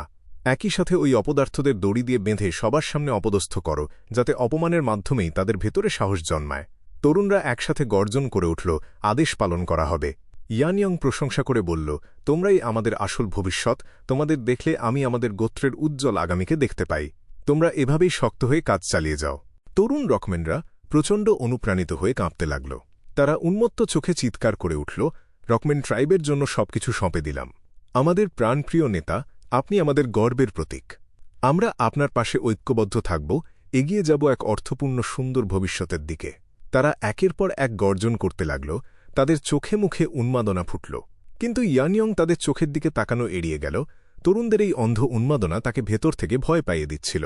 সে দূরের দিগন্তের দিকে তাকাল। বিভিন্ন ভাগে ভাগ হয়ে গোটা এলাকা জুড়ে নদী খননের মহাযজ্ঞ চলছিল। অজস্র রকমেন তাদের চওড়া পিঠ বাঁকিয়ে হলুদ মাটির ওপর ঝুঁকে কাজ করছিল। নদীর খাতটা ছিল কয়েক 10 মিটার চওড়া। একটার পর একটা অংশ জুড়ে বহু দূর পর্যন্ত দীর্ঘ এক রেখা স্পষ্ট দেখা যাচ্ছিল। এটা ছিল এক অবিশ্বাস্য মহাপ্রকল্প। প্রতিবার এই দৃশ্য দেখলে ইয়ান ইয়ংয়ের বুক কেঁপে উঠত। ঐক্যবদ্ধ থাকলে রকমেন ট্রাইবের শক্তি আসলেই পুরো পৃথিবীকে ওলটপালট করে দেওয়ার ক্ষমতা রাখে। কিন্তু যখনই ইয়ান ইয়ং সেই রক্তপিপাসু শয়তান ফ্যাং ইউয়েনের কথা ভাবত, তার বুকের ভেতরটা এক নিমেষে বরফের মতো ঠান্ডা হয়ে যেত। বাইরের ওই ফক্স আর্মি হোক, পাথরের স্লোগান হোক, কিংবা তার তৈরি করা রক গার্ডস, সবকিছুই ছিল সেই ধূর্ত শয়তানের নিখুঁত ষড়যন্ত্রের অংশ। এত সব কৌশলে সে রকমেনদের সব বিদ্রোহ আর অসন্তোষকে শূন্যের কোঠায় নামিয়ে এনেছিল। পুরো দৃশ্যপটটা ইয়ান ইয়ং নিজেই সাজিয়েছিল। ফলে চোখের সামনে নদী তৈরি হতে দেখে ফ্যাং ইউয়েনের প্রতি তার ভয় বহুগুণ বেড়ে গেল। সেই অমর কেবল ভয়ঙ্কর শক্তিরই অধিকারী ছিল না, তার গভীর চক্রান্তকারী মন ছিল আরও বেশি বিপজ্জনক, যেন এক অতল অন্ধকার গহ্বর। ইয়ান ইয়ংয়ের মনে হল সে নরকের অতলে তলিয়ে যাচ্ছে। সে নিজে এক ক্ষুদ্র পিঁপড়ার মতো তুচ্ছ, আর তার পেছনে ফ্যাং ইউয়েন এক বিশাল দানবের মতো দাঁড়িয়ে তার দিকে শীতল চোখে তাকিয়ে আছে। সে ছিল প্রাণহীন এক পুতুল মাত্র, যার সুতো ফ্যাং ইউয়েনের হাতের মুঠোয় বন্দী। প্রতিদিন নিজের লোকজনকে মরতে দেখে তার বুকটা ধারালো ছুরির আঘাতে ক্ষতবিক্ষত হচ্ছিল।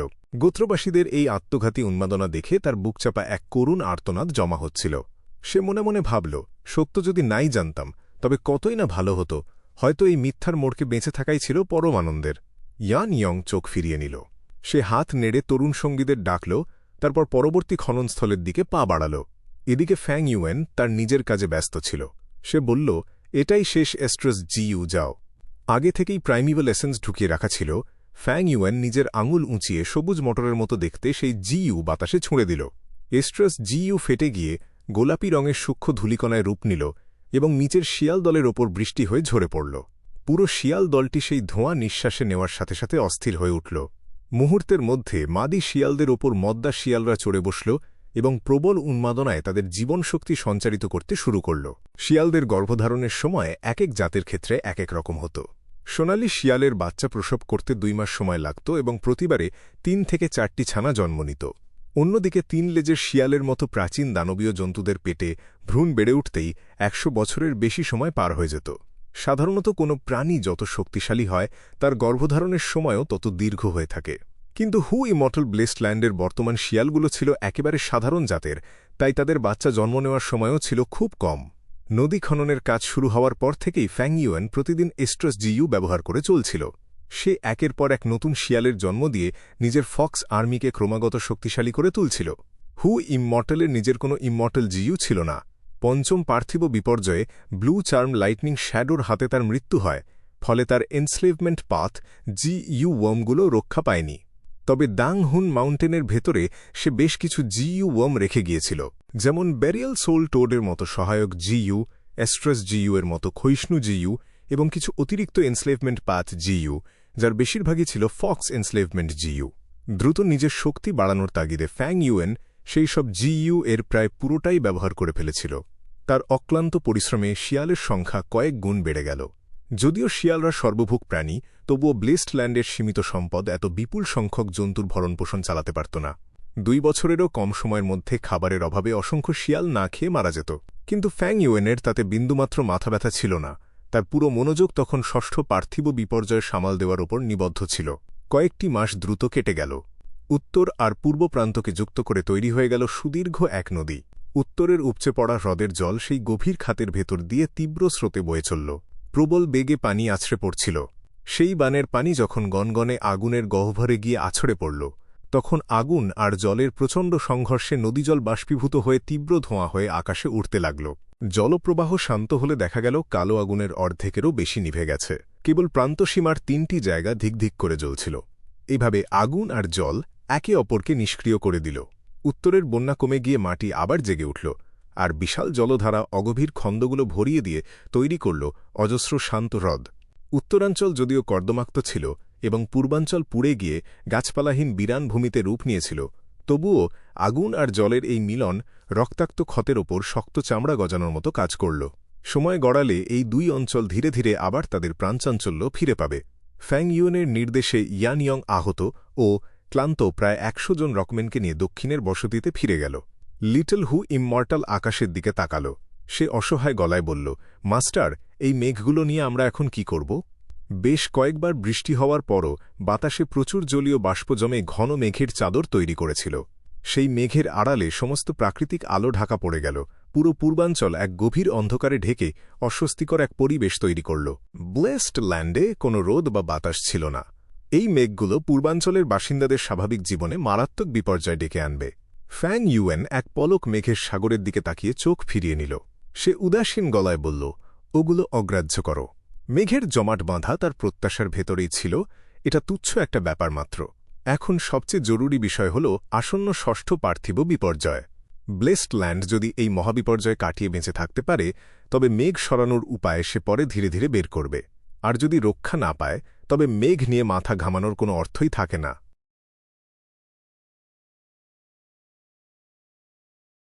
কয়েক মাস কেটে গেল। হু ইমর্টাল ব্লেসড ল্যান্ড শিয়ালের দলগুলো এক বিশাল সৈন্যবাহিনীতে পরিণত হয়ে দাং হুন মাউন্টেনকে শক্তভাবে ঘিরে রাখল। ফ্যাং ইউয়েন পাহাড়ের চূড়ায় হাত দুটো পেছনে রেখে দাঁড়িয়ে গম্ভীর মুখে আকাশের দিকে তাকিয়ে রইল। সময় নির্দয়ভাবে বয়ে গেল। আজ ষষ্ঠ আর্থলি কালামতির দিন এসে হাজির হল। আগের জীবনে জিইউ ইমর্টাল হওয়া সত্ত্বেও ফ্যাং ইউয়েন এই ধরনের বিপদের মুখে এক ধরনের অস্বস্তি অনুভব করল। প্রতিটি আর্থলি কালামতি আগের চেয়ে বহুগুণ বেশি শক্তিশালী হতো। এটা এমন এক নিষ্ঠুর পরীক্ষা ছিল যা জিইউ ইমর্টাল এবং তাদের ব্লেসড ল্যান্ডের বাঁচা মরা নির্ধারণ করত। ফ্যাং ইউয়েন যখন এই ব্লেসড ল্যান্ড নিজের নিয়ন্ত্রণে নিল তখন তার হাতে মাত্র 1 বছর 3 মাস সময় বাকি ছিল। এই সময়টা সত্যিই খুব অল্প ছিল, তাই সে তার সাধ্যমতো সর্বোচ্চ প্রস্তুতি নিল। নদী খুঁড়ে পানি ও আগুনের সংকট কমানো ছিল প্রথম পদক্ষেপ, শেয়ালদের বংশবৃদ্ধি করে তাদের দল ভারী করা ছিল দ্বিতীয়, আর ফিক্সড ইমমর্টাল ট্র্যাভেলগু ধরে রেখে যে কোনো মুহূর্তে পিছু হটার জন্য প্রস্তুত থাকাই ছিল তৃতীয় প্রস্তুতি। তবে আকাশের সেই মেঘগুলো কিংবা পশ্চিম প্রান্তের ব্লু চার্ম লাইটনিং শ্যাডোর ব্যাপারে তার কিছুই করার ছিল না। হালকা বাতাস আস্তে আস্তে থেমে এলো, আকাশের অনেক উঁচুতে মেঘের গর্জন শুরু হল, আর সেখানে একটা তীব্র আলোর পিণ্ড জমতে লাগল। ফ্যাং ইউয়েন চোখ ছোট করে বিড়বিড় করে উঠল, ওটা এসে পড়েছে। মেঘের সমুদ্র চিরে আলোর পিণ্ডটা ফেটে বের হল এবং বিশাল এক সাদা গোল দরজার আকার নিল। সেই তীব্র চোখ ধাঁধানো আলো থেকে একটা হলুদ বাদামি রঙের দানব বিশালাকার পাথরের মতো খসে পড়ল। ফ্যাং ইউয়েন এক পলকও না ফেলে তাকিয়ে ভাবল, এই দৃশ্য দেখে তো মনে হচ্ছে এটা ডেসোলেট বিস্ট ক্যালামিটি। বিশালাকার পাথরটা নিঃশব্দে নিচে নামতে লাগল। ফ্যাং ইউয়েন তার শুকনো ঠোঁট জিভ দিয়ে ভিজিয়ে নিল, তার বুক কেঁপে উঠল। আর্থকি ক্যালামিটি অনেক রকমের হতে পারত, যার মধ্যে ডেসোলেট বিস্ট ক্যালামিটি ছিল অন্যতম। এতে এক বা একাধিক ডেসোলেট বিস্ট আবির্ভূত হয়ে ব্লেসড ল্যান্ডের মূল নিয়ন্ত্রণ কেন্দ্রের দিকে ছুটে যেত এবং চারপাশের সবকিছু ধ্বংস করে দিত। সময়মতো এদের খতম করতে না পারলে যে কোনো বিশাল ব্লেসড ল্যান্ড ও ধ্বংস হয়ে ছাইয়ে পরিণত হতো। ফ্যাং ইউয়েন মনে মনে অভিশাপ দিয়ে ভাবল, ধ্যাত, এটা একটা ডেসোলেট বিস্ট। শুধু আশা করি এর গায়ে যেন কোনো ইমমর্টাল জিইউ না থাকে। ডেসোলেট বিস্টের কাছে যদি ইমমর্টাল জিইউ থাকত তবে তার যুদ্ধক্ষমতা জিইউ ইমমর্টালদেরও ছাড়িয়ে যেত। সেই রহস্যময় প্রাণীটি তার দানবীয় আকারের সম্পূর্ণ বিপরীতে খুব হালকাভাবে মাটিতে নামল। দূর থেকে দেখে মনে হচ্ছিল যেন কিছুটা চ্যাপ্টা এক বিশাল পাথরখণ্ড। কিন্তু ফ্যাং ইউয়েন ভালো করে খেয়াল করে বুঝল যে এই বড় পাথরটা আসলে সোনালি আভাযুক্ত এক হলুদ বাদামি বহিরাবরণ, যার বর্মের উপর মাটির পুরু আস্তরণ জমেছিল। ফ্যাং ইউয়েন যখন প্রাণীটার প্রজাতি বোঝার চেষ্টা করছিল, ঠিক তখনই দুটো ব্রোঞ্জের খুঁটির মতো বিশাল দাঁড়া বা চেলা খোলসের ভেতর থেকে বেরিয়ে এলো। এরপর 2 পাশ থেকে 9 জোড়া পা মাটির উপর ভর দিয়ে তার ভারী শরীরটাকে মাটি থেকে উপরে তুলল। ফ্যাং ইউয়েন ডেসোলেট বিস্টটিকে চিনে ফেলে সাথে সাথে বলে উঠল, সোয়াম্প ক্র্যাব। এটি ছিল একটা পাহাড় সমান বিশাল কাঁকড়া। শরীরটা মাটি থেকে তোলার পর এর উচ্চতা দাং হুন মাউন্টেনের 4 ভাগের 1 ভাগে গিয়ে ঠেকল। এর সামনের দাঁড়া দুটো লোহার খুঁটির চেয়েও ভয়ঙ্কর ছিল, যে সাঁড়াশি দিয়ে পাহাড়ের পাথর গুঁড়িয়ে ফেলা কিংবা জলদানবকে দ্বিখণ্ডিত করা সম্ভব ছিল। বাকি 18টা পা সামনেরগুলোর চেয়ে চিকন হলেও শতবর্ষী গাছের গুঁড়ির চেয়েও মোটা ছিল। এর শরীরে বিপুল সংখ্যক জিইউ ওয়ার্ম ছিল, যার বেশিরভাগই ওয়াটার আর আর্থ পাথের। ফ্যাং ইউয়েন দাঁতে দাঁত চেপে মনে মনে স্বস্তি অনুভব করল। ভাগ্য ভালো যে হু ইমর্টাল ব্লেসড ল্যান্ড এ প্রচুর ইমর্টাল এসেন্স রয়েছে। সোয়াম্প ক্র্যাব আবির্ভূত হওয়ার পরপরই ল্যান্ড স্পিরিট অলৌকিক ক্ষমতা ব্যবহার করে এর সাধারণ জিইউ ওয়ার্মগুলোর ওপর নিষেধাজ্ঞা চাপিয়ে দিল। ফলে র্যাঙ্ক 1 থেকে র্যাঙ্ক 5 পর্যন্ত কোনো জিইউ ওয়ার্ম তাদের ক্ষমতা দেখাতে পারল না। সবচেয়ে বড় কথা ছিল, এই ডেসোলেট বিস্টটির কাছে কোনো ইমমর্টাল জিইউ ছিল না। ইমমর্টাল জিইউ ছিল অনন্য এবং নশ্বর জগতের সমস্ত নিয়মের ঊর্ধ্বে, যা কোনো ব্লেসড ল্যান্ড আটকে রাখতে পারত না। আর এই যুদ্ধে একটা ইমমর্টাল জিইউর উপস্থিতি হতো সবচেয়ে বড় তুরুপের তাস। সোয়াম্প ক্র্যাব তার সমস্ত পা সম্পূর্ণ প্রসারিত করে ধীরে সুস্থে দাং হুন মাউন্টেনের দিকে এগোতে লাগল। ফ্যাং ইউয়েন মনের ইচ্ছাশক্তি খাটিয়ে তার বাহিনীকে দ্রুত চালনা করল। পাহাড় জুড়ে থাকা অসংখ্য শেয়াল জোয়ারের ঢেউয়ের মতো সেই দানবের দিকে ছুটে গেল। মুহূর্তের মধ্যে তারা সোয়াম্প ক্র্যাবকে ঘিরে ফেলল। তারা দাঁত ও নখ দিয়ে কাঁকড়াটার পায়ে আঁচড় কাটতে লাগল, আর তুলনামূলকভাবে শক্তিশালী সোনালি শেয়ালগুলো সরাসরি তার গায়ে আছড়ে পড়ল। কিন্তু পাহাড়ের মতো অটল সেই প্রাণীটা সামনের দিকে এগিয়েই চলল। সাধারণ শেয়ালগুলো তাকে ঠেকাতে না পেরে উল্টো তার পায়ের নিচে পিষে মাংসের দলায় পরিণত হল। ফ্যাং ইউয়েন নিষ্ঠুর চোখে শেয়ালগুলোকে একের পর এক আত্মাহুতি দিতে পাঠাল। সে এত বিপুল সংখ্যক শেয়াল বংশবৃদ্ধি করেছিল যাতে তাদের প্রয়োজনে বলি দেওয়া যায়। সামান্য ক্ষয়ক্ষতিও জমতে জমতে একসময় বড় রূপ নিতে পারত। কিন্তু সোয়াম্প ক্র্যাব এক অপ্রতিরোধ্য গতিতে এক পা ও না থেমে এগোতে থাকল। এক জীবন্ত চলমান পাহাড়ের মতো সে নিচের শেয়ালদের বিন্দুমাত্র পরোয়া করল না। শেয়াল বাহিনীর শত, হাজার ও 10,000 পশুর রাজাদের দিক থেকে নানা ধরনের জিইউ ওয়ার্ম এর সম্মিলিত আক্রমণ আতশবাজির মতো কাঁকড়াটার গায়ে ফাটতে লাগল। সেই সব জিইউর মারাত্মক আঘাতে কাঁকড়ার শরীরের সমস্ত মাটি উড়ে গিয়ে পরিষ্কার হয়ে গেল। প্রথমবারের মতো দানবাকৃতির কাঁকড়াটা তার গতি থামাল। সে মুখ খুলে বিপুল পরিমাণ কাদা উগরে দিল। একই সাথে তার পেট থেকেও ঝরনার মতো হলুদ কাদা ছুটে এলো। কাদাগুলো ঘাসের উপর পড়ে মুহূর্তে এক বিশাল জলাভূমিতে রূপ নিল। সেই কাদা থেকে অদ্ভুত চেহারার অসংখ্য কাঁকড়া উঠে দাঁড়াল। তাদেরকেও বাঘের মতো হিংস্র ও বিশাল, কারো সাঁড়াশি সূঁচের মতো ধারালো ও চিকন, আবার কারো পাগুলো অত্যন্ত দ্রুতগতির। চোখের পলকে প্রায় 10 লাখ কাঁকড়ার এক বিশাল সৈন্যবাহিনী গড়ে উঠল। ফ্যাংইউয়েনের মুখ আরও কালো হয়ে এলো। সে ভাবল, সত্যিই এটা সোয়াম্প ক্র্যাব। এটা যখন তখন বাচ্চা জন্ম দিয়ে নিমেষেই কাঁকড়া বাহিনী বানিয়ে ফেলতে পারে। শিয়ালের দলগুলো সেই কাঁকড়া বাহিনীর সাথে তুমুল রক্তক্ষয়ী যুদ্ধে জড়িয়ে পড়ল। শিয়ালের সংখ্যা দ্রুত কমতে লাগল। কাঁকড়া বাহিনীর মৃত্যুর হার শিয়ালদের চেয়ে বেশি হলেও ডেসোলেট বিস্টটি সমানে নতুন কাঁকড়া জন্ম দিয়ে চলল। ফ্যাংইউয়েন কালবিলম্ব না করে পাহাড়ের বাইরে লুকিয়ে রাখা শিয়ালদের ফিরে আসার নির্দেশ দিল। সে ভাবল, ভাগ্যিস আমি এস্ট্রাস জিইউ ব্যবহার করে শিয়ালের সংখ্যা অনেক বাড়িয়ে নিয়েছিলাম, নয়তো আমার বাহিনী এতক্ষণে শেষ হয়ে যেত। এত অল্প সময়েই ফ্যাংইউয়েন মাথা ঘুরে ওঠার মতো ক্লান্তি অনুভব করল। তার আত্মা সাধারণ মানুষের চেয়ে 6 গুণ শক্তিশালী হওয়া সত্ত্বেও এত বিপুল সংখ্যক শিয়ালকে একসাথে পরিচালনা করার চাপ সে সহ্য করতে পারছিল না। কাঁকড়া বাহিনীকে রাস্তা বানিয়ে দিয়ে সোয়াম্প ক্র্যাব আবার তার আগের গতিতে চলতে শুরু করল। তার শরীরের পাগুলো পিয়ানোর রিডের মতো ছন্দে ছন্দে একে একে মাটিতে পড়তে লাগল। কিন্তু তার নিচে বয়ে চলছিল এক বিভীষিকাময় যুদ্ধ। রক্তের নদী বয়ে গেল এবং চারিদিকে মৃতদেহের স্তূপ জমে উঠল। সোয়াম্প ক্র্যাব শত্রু মিত্র কোনো তোয়াক্কা করল না। তার পা যেখানেই পড়ল সেখান থেকেই রক্তের ফোয়ারা ছুটল। পা তুলতেই দেখা গেল মাটির গভীর গর্তে শেয়ালদের পিষ্টদেহ আর কাঁকড়াদের ভাঙা খোলস তালগোল পাকিয়ে পড়ে আছে। এই ডেসোলেট বিস্টের শরীরটা ছিল বিশাল, ফলে তার গতি খুব বেশি দ্রুত ছিল না। কিন্তু এই ধীরে সুস্থে নির্বিঘ্নে এগিয়ে চলাই ফ্যাংইউয়েনের মনে চরম মানসিক চাপ তৈরি করল। তার মনে হল যেন এক সাক্ষাৎ মৃত্যুর কাস্তে তার ঘাড়ের উপর ঝুলছে। ফ্যাংইউয়েন দাঁত কিড়মিড় করে ভাবল, ধ্যাত, তার চোখের সামনের এই প্রাণীটি ছিল জলাভূমির রাজা। এর শক্ত খোলস এবং জলাভূমির গভীরে বছরের পর বছর লুকিয়ে থাকার কারণে তার চোখ দুটোও নিশ্চিহ্ন হয়ে গিয়েছিল, ফলে তার শরীরে আঘাত করার মতো কোনো দুর্বল অংশই অবশিষ্ট ছিল না। ফ্যাংইউয়েন শিয়ালের দলকে ব্যবহার করে তাকে আটকে রাখার আপ্রাণ চেষ্টা করল, কিন্তু কোনো লাভ হল না। সে কেবল অসহায়ভাবে সোয়াম্প ক্র্যাবকে নিজের আরও কাছে এগিয়ে আসতে দেখল। ফ্যাংইউয়েন মুখ ফিরিয়ে লিটল হু ইমমর্টালকে জিজ্ঞেস করল, তুমি কি ওটাকে টেলিপোর্ট করে দূরে সরিয়ে দিতে পারবে? জিইউ ইমমর্টালদের ভিন্নতার কারণে তাদের ব্লেসড ল্যান্ড এবং ল্যান্ড স্পিরিটের ক্ষমতাও আলাদা হতো। থ্রি কিংস ব্লেসড ল্যান্ডের বা গুইয়ের মতো কেউ কেউ টেলিপোর্ট করতে পারত, আবার কেউ হয়তো বাতাস ও বৃষ্টি ডাকতে বা সময়ের প্রবাহ বদলাতে পারত। লিটল হু ইমমর্টাল তীব্র মানসিক চাপে হাঁপাতে হাঁপাতে বলল, আমাকে চেষ্টা করতে দাও। সে ইমমর্টাল এসেন্স সক্রিয় করে নিজের সমস্ত শক্তি প্রয়োগ করল, যাতে তার মিষ্টি ছোট্ট মুখটা রক্তিম হয়ে উঠল। সে বাচ্চাদের মতো চিৎকার করে উঠল, আহহ আহহ। এক ঝলক বাতাসে সেই বিশাল সোয়াম্প ক্র্যাব চোখের পলকে মিলিয়ে গেল এবং প্রায় 9000 কদম দূরে গিয়ে পৌঁছাল। লিটল হু ইমমর্টাল হাঁপাতে হাঁপাতে লাল মুখে বলল, আমরা পেরেছি। ফ্যাংইউয়েন কিছুটা স্বস্তির নিঃশ্বাস ফেলল। লিটল হু ইমমর্টাল মন খারাপ করে জানাল, মামাস্টার, আমি মাত্র 1 ফোঁটা গ্রিন গ্রেপ ইমমর্টাল এসেন্স খরচ করে ফেলেছি। ফ্যাংইউয়েন শান্ত মুখে বলল, সমস্যা নেই। সে শিয়ালদের আবার সোয়াম্প ক্র্যাবের উপর আক্রমণ চালানোর নির্দেশ দিল। 5 মিনিট পর সোয়াম্প ক্র্যাব আবার বিপজ্জনকভাবে কাছে চলে এল। ল্যান্ড স্পিরিট তাকে আবারও টেলিপোর্ট করে দূরে সরিয়ে দিল, যার ফলে আরও 1 ফোঁটা গ্রিন গ্রেপ ইমমর্টাল এসেন্স নষ্ট হল। লিটল হু ইমমর্টাল এই অপচয়ে গভীর কষ্ট পেল এবং ফ্যাংইউয়েনের কলিজাও যেন শুকিয়ে এল। গোটা হু ইমমর্টাল ব্লেসড ল্যান্ডে কেবল 78 ফোঁটা গ্রিন গ্রেপ ইমমর্টাল এসেন্স অবশিষ্ট ছিল।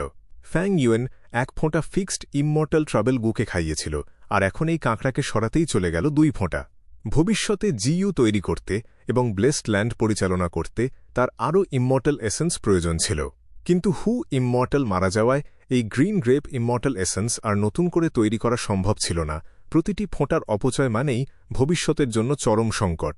কিছু কাঁকড়া অরক্ষিত পথ দিয়ে পাহাড় বেয়ে উপরে উঠতে লাগল। ফ্যাংইউয়েন শীতল দৃষ্টিতে তা দেখে ল্যান্ড স্পিরিটকে ব্যাংহন মাউন্টেনের শক্তি প্রয়োগ করার নির্দেশ দিল। মুহূর্তের মধ্যে কাঁকড়া বাহিনীর চলার পথ এক মৃত্যুপুরীতে পরিণত হল। অসংখ্য কাঁকড়া অক্ষত শরীরে মাটিতে লুটিয়ে পড়ল, কিন্তু তাদের আত্মা সম্পূর্ণভাবে ধ্বংস হয়ে গিয়ে এক অদ্ভুত দৃশ্যের সৃষ্টি করল। ফ্যাংইউয়েন মনে মনে ভাবল, দুর্ভাগ্যবশত ব্যাংহন মাউন্টেন কেবল আত্মাকে দুর্বল করতে পারে, কিন্তু ডেসোলেট বিস্টের আত্মা অনেক শক্তিশালী হওয়ায় সে বেশ কিছুক্ষণ টিকে থাকতে পারবে। আমি কিছুতেই ওটাকে এই নিষিদ্ধ পাহাড়ের কাছে পৌঁছাতে দিতে পারি না। ফ্যাংইউয়েন নিজে সরাসরি যুদ্ধে নামল না। তার স্ট্রেংথ পাথ জিইউ ওয়ার্মস দিয়েও এই কাঁকড়ার শক্ত খোলস ভাঙা অসম্ভব ছিল।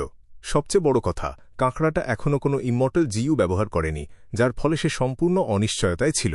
অজানা বিপদই ছিল সবচেয়ে বড় হুমকি, তাই ফ্যাংইউয়েন কোনো হঠকারী সিদ্ধান্ত নিতে চাইল না। অল্প সময়ের মধ্যেই সোয়াম্প ক্র্যাব আবার ফিরে এলো। তৃতীয়বারের মতো তাকে টেলিপোর্ট করার ঠিক মুহূর্তে লিটল হু ইমমর্টালের মুখের রং বদলে গেল। ফ্যাং ইউয়েন কিছু বুঝে ওঠার আগেই সে তার হাত ধরে টান দিল এবং দুজনেই সেখান থেকে নিমেষে উধাও হয়ে গেল। ঠিক পরের মুহূর্তেই তারা যেখানে দাঁড়িয়েছিল সেখানে এক প্রলয়ঙ্করী বজ্রপাত আঘাত হানল। বুম! কান ফাটানো গর্জনে পাহাড়ের পাথরগুলো চূর্ণ বিচূর্ণ হয়ে ছিটকে গেল। সেই বিদ্যুৎ এক মুহূর্ত স্থির থেকে আবার উপরের দিকে উঠে গেল। সেটি মানুষের মতো আকৃতির এক জীবন্ত বিদ্যুতের রূপ নিয়ে ভয়ঙ্কর গর্জন করে উঠল। এটিই ছিল সেই ব্লু চার্ম লাইটনিং শ্যাডো।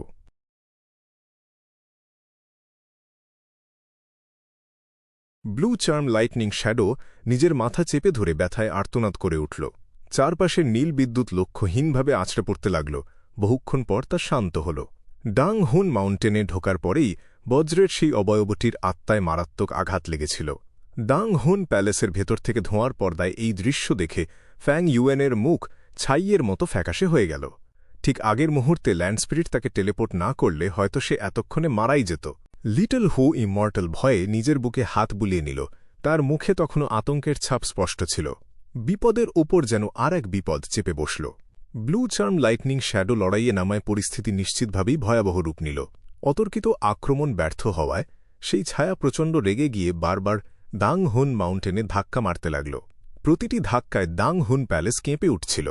প্রচণ্ড আঘাতে পাথর আর মাটি ছিটকে পড়ল। পাহাড়ের গায়ে তৈরি হল পোড়া গর্ত। এই দৃশ্য দেখে ফ্যাং ইউয়েনের বুক যেন ভেঙে যাচ্ছিল। এটা ছিল ডাং হুন মাউন্টেন। এই গোটা পৃথিবীতে এমন পাহাড় কেবল একটিই ছিল। বেশ কয়েক ডজন ধাক্কার পর ভাগ্যক্রমে ব্লু চার্ম লাইটনিং শ্যাডো আঘাত করা থামাল।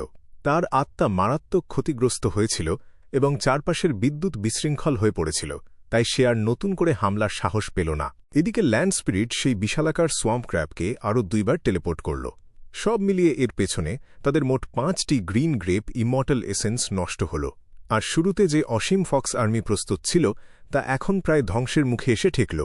লিটল হু ইমমর্টালকে যা সবচেয়ে বেশি হতাশ করল তা হল এই ডেসোলেট বিস্ট সামান্য আঘাত পেলেও আগের মতোই ধীরে সুস্থে সামনে এগোচ্ছিল। ওটা যেন এক অটুট পাথরের মতো অনড় ছিল। ব্লু চার্ম লাইটনিং শ্যাডো হোক বা সোয়াম্প ক্র্যাব, তাদের দুজনেরই লক্ষ্য ছিল এক। তারা কেন্দ্রস্থল ধ্বংস করতে চেয়েছিল, ইমমর্টাল এসেন্স শেষ করে ল্যান্ড স্পিরিটকে মারতে চেয়েছিল এবং পুরো ব্লেসড ল্যান্ড ধুলোয় মিশিয়ে দিতে চেয়েছিল। তারা একই দলের হওয়ায় একে অপরের বিরুদ্ধে না গিয়ে বরং সহযোগিতা করছিল। সোয়াম্প ক্র্যাব নিয়ে যখন ফ্যাং ইউয়েন আর ল্যান্ড স্পিরিট মহাসমস্যায় পড়েছিল, তখনই ব্লু চার্ম লাইটনিং শ্যাডো দ্যাং হান মাউন্টেন ছেড়ে ব্লেসড ল্যান্ডের ওপরেই হামলা চালাতে শুরু করল। পাহাড়ে আর ধাক্কা না মেরে সে আকাশ ও মাটিকে ধ্বংস করতে লাগল। সামনে যা পাচ্ছিল সব চুরমার করে বিশাল সব গর্ত বানিয়ে ফেলল সে। আকাশ ভেঙে টুকরো টুকরো হয়ে ভাঙা কাচের মতো দাগে ভরে গেল। ফ্যাং ইউয়েন এক চরম অসহায়ত্ব অনুভব করল। লিটল হু ইমমর্টাল দ্রুত বলে উঠল, ভালো না, মাস্টার ব্লেসড ল্যান্ডে ছিদ্র তৈরি হয়ে গেছে। ব্লু চার্ম লাইটনিং শ্যাডোয়ের তাণ্ডবে পৃথিবী ভেঙে গিয়ে শূন্যে ফাটল সৃষ্টি হল। ফ্যাং ইউয়েন অত্যন্ত শান্ত ও বরফের মতো ঠান্ডা গলায় বলল, ওই ফাটলের চারপাশের জায়গা কেটে আলাদা করে দাও। লিটল হু ইমমর্টাল চোখ বড় বড় করে আতঙ্কে চিৎকার করে উঠল, কি? এভাবে কোনো অংশ কেটে বাদ দিলে তা আর কখনো আগের অবস্থায় ফিরিয়ে আনা যাবে না। ব্লেসড ল্যান্ডের ফাটল ইমমর্টাল এসেন্স দিয়ে মেরামত করা যেত, কিন্তু সময়মতো তা ঠিক না করলে ফাটল বেড়ে বাইরের জগতের সাথে একটা পথ তৈরি হয়ে যেত। পথ খুলে গেলে টিয়ানটি মাউন্টেনের বাইরে ওতো পেতে থাকা জিইউ ইমমর্টাল রা দল বেঁধে ভেতরে ঢুকে পড়ত আর সব লুটপাট করত। তখন পরিস্থিতি পুরোপুরি নিয়ন্ত্রণের বাইরে চলে যেত। রাইটিয়াস পাথ এর জিইউ ইমমর্টালরা তাদের মানসম্মান আর সম্পদের ভয়ে হয়তো হুট করে ঢুকত না, কিন্তু ডেমনিক পাথে উন্মাদদের কোনো অভাব ছিল না। তারা একা থাকত আর যে কোনো বড় ঝুঁকি নিতে পছন্দ করত, ঠিক যেমনটা ফ্যাং ইউয়েন তার আগের জন্মে বহুবার করেছিল। ফ্যাং ইউয়েনের নির্দেশে লিটল হু ইমমর্টাল বারবার ব্লেসড ল্যান্ডের আশেপাশের প্রায় অর্ধেক বর্গ কিলোমিটার এলাকা কেটে ফেলে দিল। ব্লু চার্ম লাইটনিং শ্যাডো ক্রমাগত ধ্বংসযজ্ঞ চালিয়ে ফাটল তৈরি করতে থাকল, আর ল্যান্ড স্পিরিট সেগুলো একটার পর একটা কেটে বাদ দিল। সোয়াম্প ক্র্যাব বারবার দাং হুন মাউন্টেনের দিকে ধেয়ে আসছিল। ল্যান্ড স্পিরিট বাধ্য হয়ে তাকে একের পর এক টেলিপোর্ট করছিল, যার ফলে ইতিমধ্যে 13টি গ্রিন গ্রেপ প্রাইমিভাল এসেন্স খরচ হয়ে গেল। লিটল হু ইমমর্টাল ফুঁপিয়ে কেঁদে উঠে বলল, ব্লেসড ল্যান্ড ছোট হয়ে যাচ্ছে আর এত ইমমর্টাল এসেন্স নষ্ট হয়ে গেল। ফ্যাং ইউয়েন কঠোর গলায় ধমক দিল, কেঁদো না। তার মুখের ভাব কঠিন হয়ে রইল। ফ্যাং ইউয়েন দাঁতে দাঁত চেপে বলল, এভাবে দেরি করে কোনো লাভ নেই। আমাদের একমাত্র ভরসা হল এই দুটো আপদকে খতম করা। কিন্তু আমার কাছে আক্রমণ করার মতো কোনো ইমমর্টাল জিউ নেই, আর র্যাঙ্ক 5 জিউ দিয়ে সোয়াম্প ক্র্যাবের ওপর হামলা চালালে এত সহজে কোনো ফল পাওয়া যাবে না।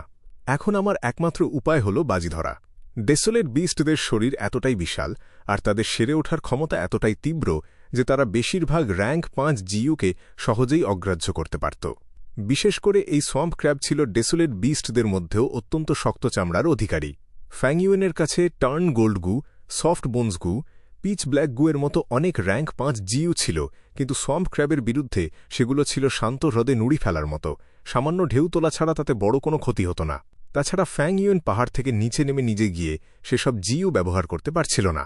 পাহাড়ের বাইরে গেলে ব্লু চার্ম লাইটনিং শ্যাডো তাকে নিমেষেই মেরে ফেলত। সে চাইলে ল্যান্ড স্পিরিটকে জিইউ ওয়ার্মগুলো দিতে পারত, কিন্তু সেই ঝুঁকি সে নিতে চাইল না। ল্যান্ড স্পিরিট মারা গেলে ফ্যাংইউয়েন ফিক্সড ইমমর্টাল ট্রাভেলগু ব্যবহার করে পালানোর সুযোগটুকুও হারাত। একমাত্র ইমমর্টাল জিইউই এই খেলার মোড় ঘুরিয়ে দিতে পারত, কিন্তু ফ্যাংইউয়েনের দুটো ইমমর্টাল জিইউয়ের কোনোটিরই আক্রমণ করার ক্ষমতা ছিল না। ফ্যাংইউয়েন চরম সংকল্প নিয়ে বলল, ওকে আর টেলিপোর্ট করো না, এই পচা সোয়াম্প ক্র্যাবকে ডাংহুন মাউন্টেনে আক্রমণ করতে দাও। তারপর সে আদেশ দিল, ডাংহুন মাউন্টেনের আসল রূপ সম্পূর্ণ মুক্ত করে দাও। একটি বিকট শব্দে কেঁপে উঠল চারপাশ। লিটল হু ইমমর্টাল যে বন্ধন দিয়ে পাহাড়টিকে এতদিন আটকে রেখেছিল তা মুক্ত হতেই পুরো পাহাড় জুড়ে ঘন কুয়াশা ঘিরে ধরল। পাহাড় থেকে এক প্রচণ্ড আত্মাকে কাঁপিয়ে দেওয়া শক্তি বিস্ফোরণের মতো ছড়িয়ে পড়ল, যা 3000 কদম দূর পর্যন্ত সবকিছুকে শেষ করে দিতে সক্ষম ছিল। কেবল ল্যান্ড স্পিরিটের নিয়ন্ত্রণে থাকা ডাংহুন প্যালেস অক্ষত রইল। বিশালাকার সোয়াম্প ক্র্যাব খুব দ্রুত পাহাড়ের কাছে চলে এল। ডাংহুন মাউন্টেনের শক্তির সামনে তার শক্ত খোলস কোনো কাজ করল না। তার আত্মার উপর আঘাত লাগায় তার চলাচলের গতি কমে গেল। কিন্তু আঘাত পেয়ে সে আরও হিংস্র হয়ে উঠল এবং দ্বিগুণ গতিতে ডাংহুন মাউন্টেনের দিকে ধেয়ে গেল। বিশাল দাঁড়া দিয়ে সে পাহাড়ের ওপর এক প্রচণ্ড আঘাত হানল। শক্ত পাথরগুলো ময়দার মতো গুঁড়ো হয়ে গেল এবং আছড়ে পড়ার সাথে সাথে বিশাল এক গর্ত তৈরি হল। সেই গর্তটি ছিল অন্তত 6 একর চওড়া। ধোঁয়া আর ধুলো চারদিকে উঠতে লাগল এবং তীব্র কাঁপুনিতে গোটা ডাংহুন প্যালেস দুলতে শুরু করল। ভয়ে লিটল হু ইমমর্টালের মুখ সাদা হয়ে গেল। প্রাসাদের ছাদ থেকে ধুলোবালি পড়তে লাগল এবং দেয়াল আর স্তম্ভগুলোতে বড় বড় ফাটল দেখা দিল। হঠাৎ লিটল হু ইমমর্টাল আর্তনাদ করে উঠল, সর্বনাশ হয়েছে। ব্লু চার্ম লাইটনিং শ্যাডো উত্তর দিকে চলে গেছে আর আকাশপাতাল ভেঙে বহু গর্ত তৈরি করছে। ফ্যাংইউয়েনের সামনে ভেসে ওঠা দৃশ্যে দেখা গেল সেই ছায়াটা উত্তরের আকাশমাটি ভেঙে চুরমার করছে। পূর্ব ও উত্তরের অংশগুলো আগের দুর্যোগের কারণে দুর্বল ছিল, আর ছায়াটি সেই দুর্বল জায়গাতেই একের পর এক আঘাত হানছিল। লিটল হু ইমমর্টাল দিশেহারা হয়ে বলল, ভালো হয়েছে যে আমরা আগে পানি আর আগুন সামলে নিয়েছিলাম, নইলে ক্ষয়ক্ষতি 10 গুণ বেশি হতো। মাস্টার, এখন আমরা কি করব? পরিস্থিতি অত্যন্ত ভয়াবহ হয়ে উঠেছিল। সোয়াম্প ক্র্যাব সরাসরি পাহাড়ে আঘাত হেনে ইমমর্টাল এসেন্স শেষ করছিল, আর ব্লু চার্ম লাইটনিং শ্যাডো বিষের মতো ব্লেসড ল্যান্ডের দুর্বল অংশগুলোকে কেটে রক্তাক্ত করছিল। ফ্যাংইউয়েনের চোখে এক নিষ্ঠুর দ্যুতি জ্বলে উঠল। বিপদ যত বাড়ছিল তার জেদ আর লড়াইয়ের আগুন যেন তত বেশি জ্বলে উঠছিল। সে ল্যান্ড স্পিরিটকে বলল, প্রতিবার সোয়াম্প ক্র্যাবকে 3000 কদম দূরে টেলিপোর্ট করবে। ল্যান্ড স্পিরিট সায় দিল, জি। দূরত্ব কম হওয়ায় ইমমর্টাল এসেন্স কম খরচ হচ্ছিল, আর ডাংহুন মাউন্টেনের 3000 কদমের ভেতরের শক্তি সোয়াম্প ক্র্যাব এর আত্মাকে ভেতর থেকে চূর্ণ বিচূর্ণ করে দিচ্ছিল। ফ্যাংইউয়েন এবার কঠিন গলায় নির্দেশ দিল, ল্যান্ড স্পিরিট, পুরো উত্তরের এলাকা কেটে বাদ দিয়ে দাও। লিটল হু ইমমর্টাল হকচকিয়ে গিয়ে নিজের কানকে বিশ্বাস করতে পারল না। কি? হু ইমমর্টাল ব্লেসেড ল্যান্ড এর উত্তরের অংশ ছিল 600 বর্গ কিলোমিটারেরও বেশি, আর ফ্যাংইউয়েন পুরো এলাকাটাই ছেড়ে দিতে চাইছিল। মোট 4000 বর্গ কিলোমিটারের 1/6 সে এক নিমেষে বিসর্জন দিতে চাইছিল। লিটল হু ইমমর্টাল ইতস্তত করে বলল, মাস্টার, এটা। ফ্যাংইউয়েন সামনে চোখ স্থির রেখে ধমকে উঠল, আমি যা বলছি তাই করো। লিটল হু ইমমর্টাল ঠোঁট কামড়ে কেঁদে ফেলল। ল্যান্ড স্পিরিট ব্লেসেড ল্যান্ডের অংশ হওয়ায় কোনো অঞ্চল কেটে বাদ দেওয়া মানে নিজের শরীর কেটে ফেলার সমান ছিল। সে কাঁদতে কাঁদতে কাকুতি জানাল, মাস্টার, দয়া করে এটা করবেন না। কিন্তু ফ্যাংইউয়েন পাথরের মতো অনড় রইল। প্রভুর আদেশ অমান্য করার উপায় না থাকায় লিটল হু ইমমর্টাল বাধ্য হয়ে পুরো উত্তরের এলাকা কেটে আলাদা করে দিল। ব্লু চার্ম লাইটনিং শ্যাডো তখন উত্তরের ঠিক মাঝে ছিল। বিপদ আঁচ করতে পেরে সে তক্ষুনি ছুটে পালানোর চেষ্টা করল, কিন্তু মাত্র 5 কিলোমিটারের দূরত্বের ফাঁদে সে আটকে গেল। সে এক চরম আর্তনাদ করে উঠল। সেই সামান্য ব্যবধানই তার ভাগ্য নির্ধারণ করে দিল। বিচ্ছিন্ন হয়ে যাওয়া উত্তরের এলাকার সাথে সাথে সে ও অদৃশ্য হয়ে বাইরের জগতে ছিটকে পড়ল। দৃশ্যটি দেখে ফ্যাং ইউয়েন আনন্দে চিৎকার করে ওঠার উপক্রম হল, সফল হয়েছি। সাধারণ অবস্থায় ছায়াটি সহজে ধরা দিত না, কিন্তু অত আঘাত করে সে ক্লান্ত হয়ে পড়েছিল বলেই আটকা পড়ল। বৃহত্তর স্বার্থ রক্ষার জন্য ফ্যাং ইউয়েন চরম আত্মত্যাগ করে শেষমেশ সেই সংকট কাটিয়ে তুলল। এদিকে সোয়াম্প ক্র্যাব তখনও পাহাড়ে প্রচণ্ড ধাক্কা মেরে যাচ্ছিল। দাং হুন মাউন্টেনের আত্মাবিধ্বংসী শক্তির সাথে সোয়াম্প ক্র্যাবের বেঁচে থাকার লড়াই চলছিল। পাহাড় ভেঙে পড়লে ফ্যাং ইউয়েন হেরে যেত, আর পাহাড় টিকে থাকলে ক্র্যাবের পতন নিশ্চিত ছিল। দাংহন প্যালেসের খুঁটি ভেঙে পড়ছিল, আর ছাদ থেকে ধুলো ঝরছিল। ফ্যাং ইউয়েন এক দৃষ্টিতে দাঁড়িয়েছিল। সে মনে মনে মুষ্টিবদ্ধ হাত শক্ত করে ভাবল, শক্তি, আমার আরও শক্তি চাই। এত দূর এসেও প্রকৃতির সামনে, নিয়তির সামনে সে নিজেকে কেন এত দুর্বল দেখছে? সে প্রতিজ্ঞা করল, আমাকে আরও বড় হতে হবে, আরও শক্তিশালী হতে হবে, আরও অনেক বেশি শক্তিশালী। তার নীরব প্রতিজ্ঞার মাঝেই সোয়াম্প ক্র্যাবের নড়াচড়া ধীরে ধীরে থেমে গেল। একসময় পাহাড়ের ঢালে লুটিয়ে পড়ে সে চিরতরে নিস্তেজ হয়ে গেল। এক কঠিন লড়াই শেষে ৬ নম্বর আর্থলি ক্যালামিটি অবশেষে সমাপ্ত হল।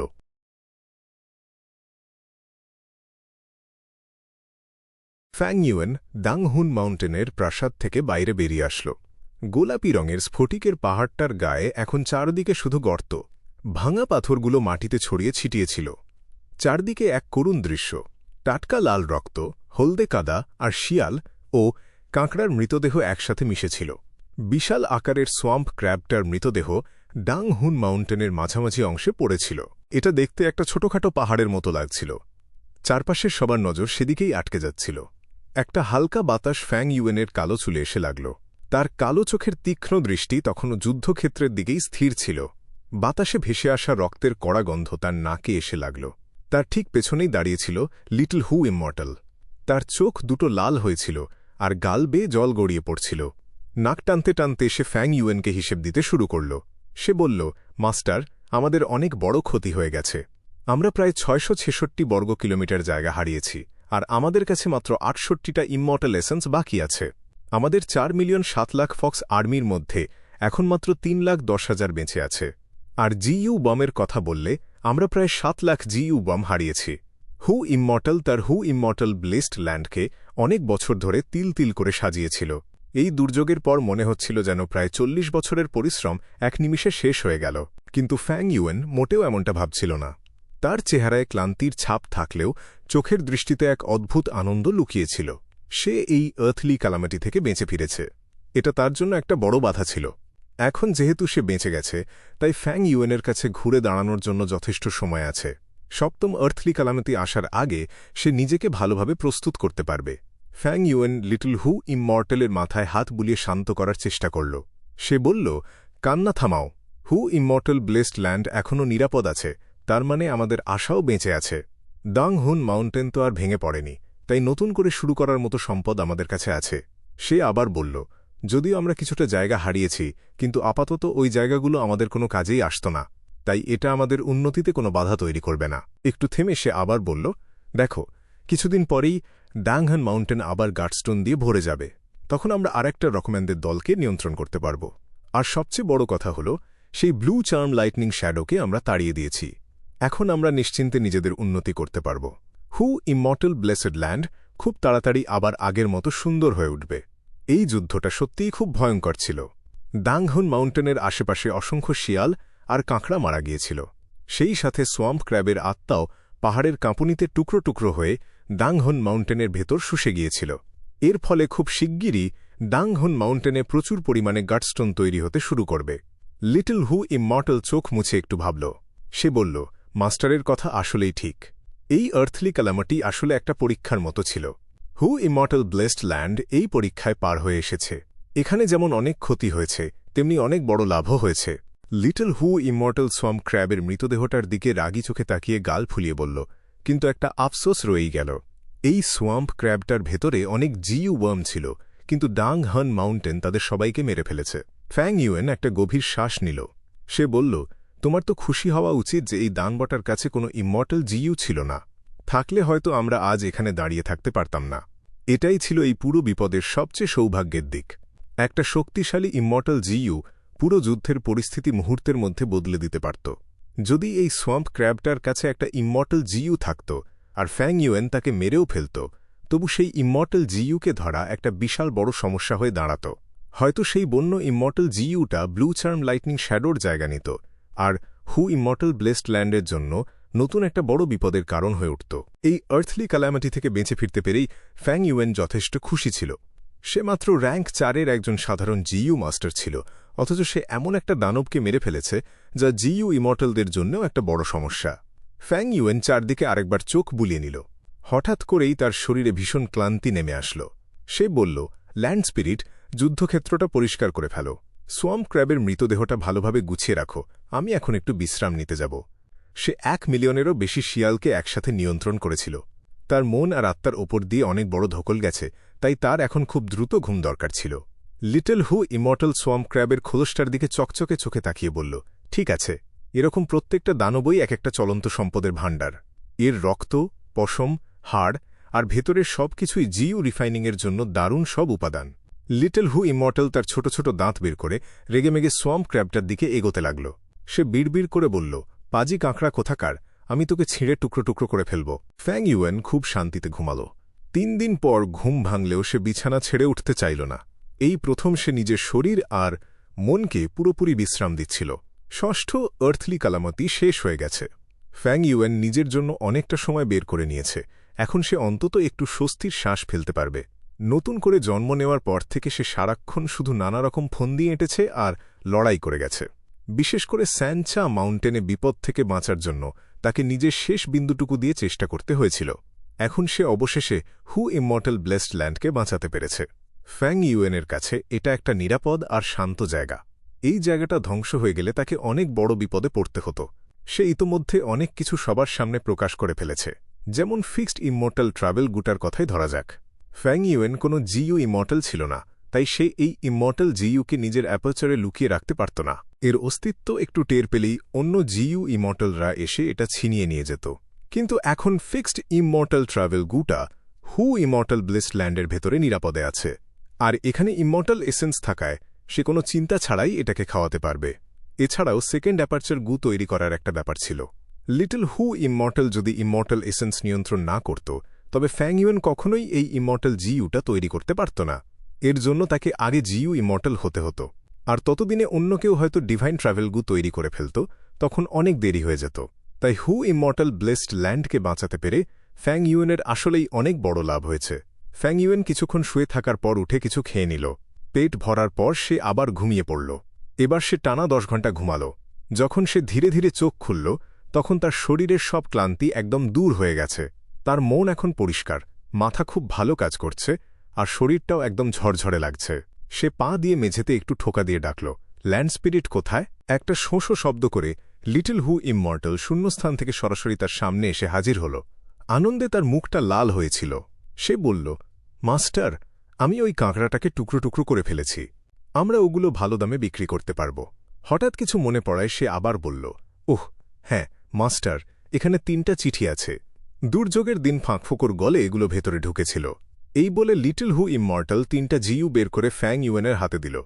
যখন ফাটলগুলো বড় হয়ে রাস্তার মতো হয়ে যায়, তখন মানুষ ভেতরে আসা যাওয়া করতে পারে, কিন্তু তার আগে ছোট ছোট ফাঁক দিয়ে শুধু জিইউ ওয়ার্মরাই ভেতরে ঢুকতে পারে।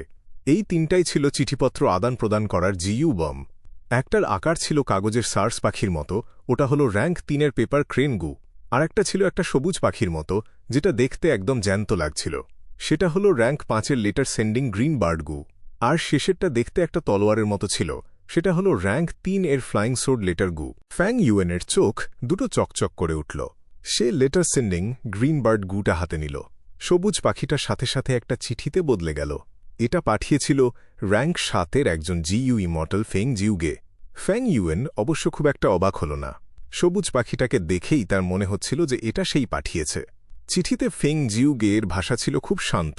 সে প্রথমে ফ্যাং ইউয়েনের খুব প্রশংসা করল, তারপর চিঠির আসল উদ্দেশ্যটা জানাল। সে তার মেয়ে ফেং জিন হুয়াং আর ফ্যাং ইউয়েনের মধ্যে একটা লড়াইয়ের আয়োজন করতে চায়। মনে হচ্ছে স্পিরিট অ্যাফিনিটি হাউসে ফিরে যাওয়ার পর থেকে ফেং জিন হুয়াং খুব মন খারাপ করেছিল। নিজের হারানো সম্মান ফিরে পাওয়ার জন্য সে এতদিন ধরে শুধু কঠোর অনুশীলনই করে গেছে। সে নিজেই এই লড়াইটা করতে চেয়েছে। স্পিরিট অ্যাফিনিটি হাউস আর ইমমর্টাল ক্রেন সেক্টের সম্মান বাজি রেখে সে ফ্যাং ইউয়েনের সাথে একটা ন্যায্য লড়াই করতে চায়। ফ্যাং ইউয়েন তাচ্ছিল্যের হাসি হেসে বলল, হুহ, তুমি লড়াই করতে চাইলেই কি আমাকে রাজি হতে হবে নাকি? তার হাতে এমনিতেই সময় খুব কম, তাই ফেং জিন হুয়াংয়ের চ্যালেঞ্জ গ্রহণ করে সে নিজের সময় আর শক্তি একদমই নষ্ট করতে চাইল না। ফেং জিন হুয়াং অনেক বড় একটা পরিবারে জন্ম নিয়েছে। তার বাবা মা দুজনেই জিইউ ইমর্টাল, আর তার পাশে একটা বড় দলও আছে।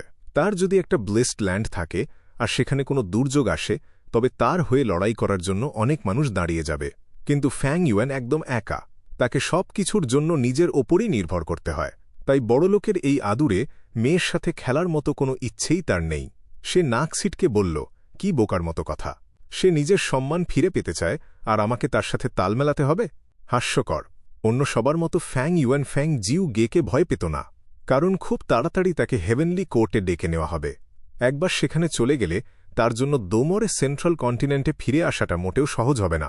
ফ্যাং ইউয়েন একটু সন্দেহ নিয়ে ভাবল, কিন্তু এই চিঠিতে তো মনে হচ্ছে বাবা মেয়ে দুজনেই আমাকে ইমর্টাল ক্রেন সেক্টের একজন ছাত্র ভাবছে। ব্যাপারটা কি? অন্যজন একজন জিইউ ইমর্টাল, সে নিশ্চয়ই এত বোকার মতো কোনো ভুল করবে না। তার মানে এর পেছনে নিশ্চয়ই কোনো গভীর কারণ লুকিয়ে আছে। ফ্যাং ইউয়েন এবার ফ্লাইং সোর্ড লেটার গুটা হাতে নিল। খুলে দেখল এটাও আর একটা চ্যালেঞ্জের চিঠি, কিন্তু এই চিঠিটা পুরো গালিগালাজ আর খারাপ কথায় ভরা ছিল। ফ্যাং ইউয়েনের প্রায় সব পূর্বপুরুষদের নিয়েই সেখানে বাজে কথা লেখা ছিল। এমনকি ফ্যাং ইউয়েনকে খেপিয়ে তোলার জন্য ইমর্টাল ক্রেন সেক্টের সম্মানের কথাও সেখানে টেনে আনা হয়েছে। চিঠির শেষে একটা হুমকিও দেওয়া ছিল। ফ্যাং ইউয়েন রাজি না হলে সে এই চিঠির কথা সবাইকে জানিয়ে দেবে, যাতে সবাই বুঝতে পারে ফ্যাং ইউয়েন একটা আস্ত কাপুরুষ। ফ্যাং ইউয়েন চিঠিটা ভালোভাবে দেখে একটু হাসল। সে বলল, ওহ, তাহলে কাজটা এই পাজি জিয়ান ই শেংয়ের। জিয়ান ই শেং একজন মেটাল পাথের জিইউ মাস্টার ছিল। তার চেহারা আর স্বভাব দুটোই খুব নোংরা ধরনের। পিছন থেকে লুকিয়ে আক্রমণ করায় তার খুব নামডাক ছিল, আর নিজের একটুও ক্ষতি সে একদমই সহ্য করতে পারত না।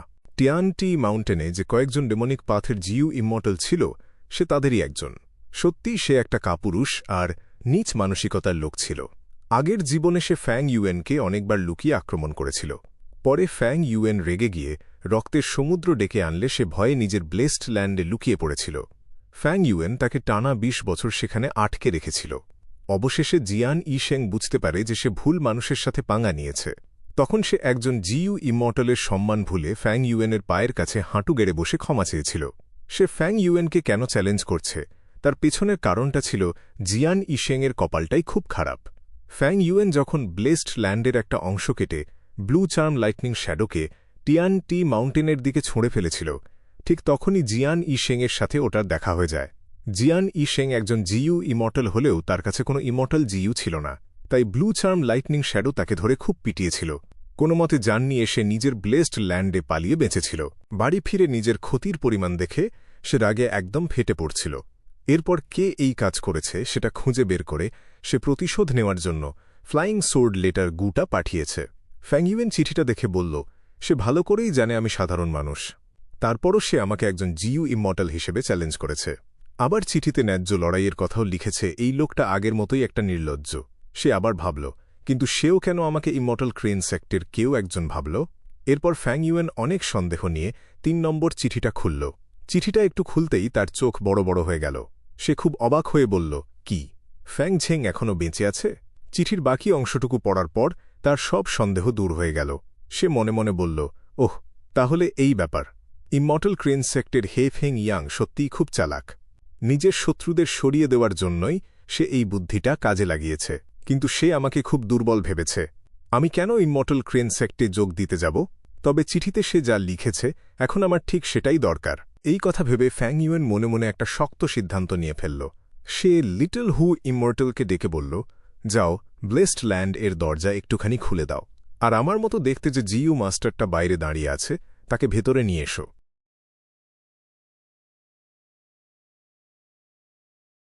টিয়ানটি মাউন্টেন মেঘের ওপর মাথা তুলে দাঁড়িয়েছিল, উচ্চতায় প্রায় ৩,০০০ km। সেন্ট্রাল কন্টিনেন্টের কেন্দ্রে অবস্থিত এই পাহাড় ছিল উত্তরাধিকারের ভূমি, সাধুদের পর্বত। প্রাচীন যুগে এটা অমরদের স্বর্গে ওঠার সিঁড়ি হিসেবে পরিচিত ছিল। ইমর্টাল ক্রেন সেক্ট লিডারের সেরা শিষ্যরা এখন টিয়ানটি মাউন্টেনের পাদদেশে দাঁড়িয়ে অপেক্ষা করছিল। ইতিমধ্যে ১ ঘণ্টা পার হয়ে গেল। ভিড়ের মধ্য থেকে একজন বিরক্তি নিয়ে বলল, আমাদের আর কতক্ষণ অপেক্ষা করতে হবে? আরেকজন ফিসফিস করে বলল, এই ফ্যাং ইউয়েন নিজেকে একটু বেশিই বড় ভাবছে, তাই না? পাশে থাকা এক শিষ্য তাকে থামিয়ে দিয়ে বলল, চুপ করো, সে গু ইউয়ে ফ্যাং ঝেংয়ের ভাই, আর এখন সে হু ইমর্টাল ব্লেসড ল্যান্ডের মালিক। অন্য একজন যোগ করল, সত্যি বলতে ফ্যাং ঝেংয়ের এই ভাই আসলেই অবিশ্বাস্য। সে ফেং জিন, ওয়াং, শাও ছি সিং আর ইং শেংজিদের মতো প্রতিভাদের হারিয়ে দিল। একজন নাক সিটকে জবাব দিল, তাতে কি হয়েছে? আমার পেছনেও যদি কোনো সুপ্রিম এল্ডার থাকত আর সে গোপনে ফিক্সড ইমমর্টাল ট্রাভেলগু দিয়ে সাহায্য করত, তবে আমিও ওই ব্লেসড ল্যান্ড জিতে নিতাম। আর এক শিষ্য গর্বের সাথে বলল, আমাদের সেক্টের মুরব্বীরা আসলেই চতুর। ফ্যাং ঝেংকে সামনে রেখে সবার নজর অন্যদিকে সরিয়ে রেখেছিল, অথচ তাদের আসল তুরুপের তাস ছিল ফ্যাং ইউয়েন। সবাইকে ধোঁকা দেওয়ার জন্য ইমমর্টাল ক্রেন সেক্ট লিডার নিজেদের শিষ্যদের কাছেও এই মিথ্যে গল্পটা সাজিয়েছিল। তাই সাধারণ শিষ্যরা এখন বিশ্বাস করত ফ্যাং ইউয়েন তাদেরই সেক্টের একজন গোপন সদস্য। গত ৩ মাস ধরে ফ্যাং ইউয়েন ছিল আলোচনার কেন্দ্রবিন্দু। তার রহস্যময় চাল আর এক চালেই হু ইমমর্টাল ব্লেসড ল্যান্ড দখল করে নেওয়ার ঘটনা পুরো ইমমর্টাল ক্রেন সেক্ট লিডারকে বাকি 10টা সেক্টের চেয়ে এগিয়ে দিয়েছিল। এই সব কথা সামনে দাঁড়িয়ে থাকা গু ইউয়ে ফ্যাং ঝেংয়ের কানে বিষের মতো ঢুকছিল। সে নিষ্পলক চোখে টিয়ানটি মাউন্টেনের দিকে তাকিয়ে রইল, তার চোখের দৃষ্টি ছিল একেবারে নিষ্প্রাণ। গত কয়েকটা দিন সে একটা জ্যান্ত লাশের মতো বেঁচেছিল। কিভাবে যে সময় কেটেছে সে নিজেও জানত না। কিং মাও মাউন্টেন ছাড়ার পর থেকেই প্রতিশোধ নেওয়ার তীব্র আগুন তাকে তাড়িয়ে নিয়ে বেরিয়েছিল। নিজের গোত্রের মানুষদের হত্যার বদলা নেওয়াই ছিল তার একমাত্র লক্ষ্য। সেই জিদ আর ক্ষোভ তাকে দিনরাত জিউ কাল্টিভেশন করতে বাধ্য করেছিল। অন্য যে কোনো শিষ্যের চেয়ে সে বেশি পরিশ্রম করত, এক মুহূর্তের জন্য বিশ্রাম নিত না। সে কতবার স্বপ্নে দেখেছিল ফ্যাং ইউয়েনকে মাটিতে হাঁটু গেড়ে বসিয়ে দিয়েছে আর ফ্যাং ইউয়েন তার সব পাপের জন্য ক্ষমা চাইছে। সেই ভাবনাই তাকে দাংহুন মাউন্টেন বেয়ে ওঠার সময় বারবার শক্তি জুগিয়েছিল। সে হু ইমর্টাল ইনহেরিটেন্স পেতে চেয়েছিল, শুধু গুরু আর সেক্টের জন্য নয়, বরং নিজের প্রতিশোধের পথ সহজ করার জন্য। কিন্তু বাস্তবতা এমন নির্মমভাবে তার মুখে আঘাত করল। তার নিজের রক্ত, ফ্যাং ইউয়েন, তার সমস্ত দুঃস্বপ্নের মূল চরিত্র, হঠাৎ করেই পাহাড়ের চূড়ায় হাজির হয়ে গেল। সবার চোখের সামনে সে উত্তরাধিকার দখল করে নিল, এমনকি জিইউ ইমর্টালসরাও তার কিছুই করতে পারল না। ব্যর্থ হয়ে ফ্যাং ঝেং যখন ফিরে এল, তখন তার মনে নেমে এল এক পাহাড় সমান অন্ধকার। সে জানত সেক্টের ওই গল্পটা সম্পূর্ণ মিথ্যে, কিন্তু সেই সত্যটাই তার ভেতরের ট্রমাকে আরও 1000 গুণ বাড়িয়ে দিল। শৈশব থেকেই এই ছায়া তাকে তাড়িয়ে বেড়াচ্ছে। কেন তার ভাই এত প্রতিভাবান আর সে এত পিছিয়ে? দিনরাত এত খাটার পরও সে কেন ফ্যাং ইউয়েনের কাছে হেরে গেল?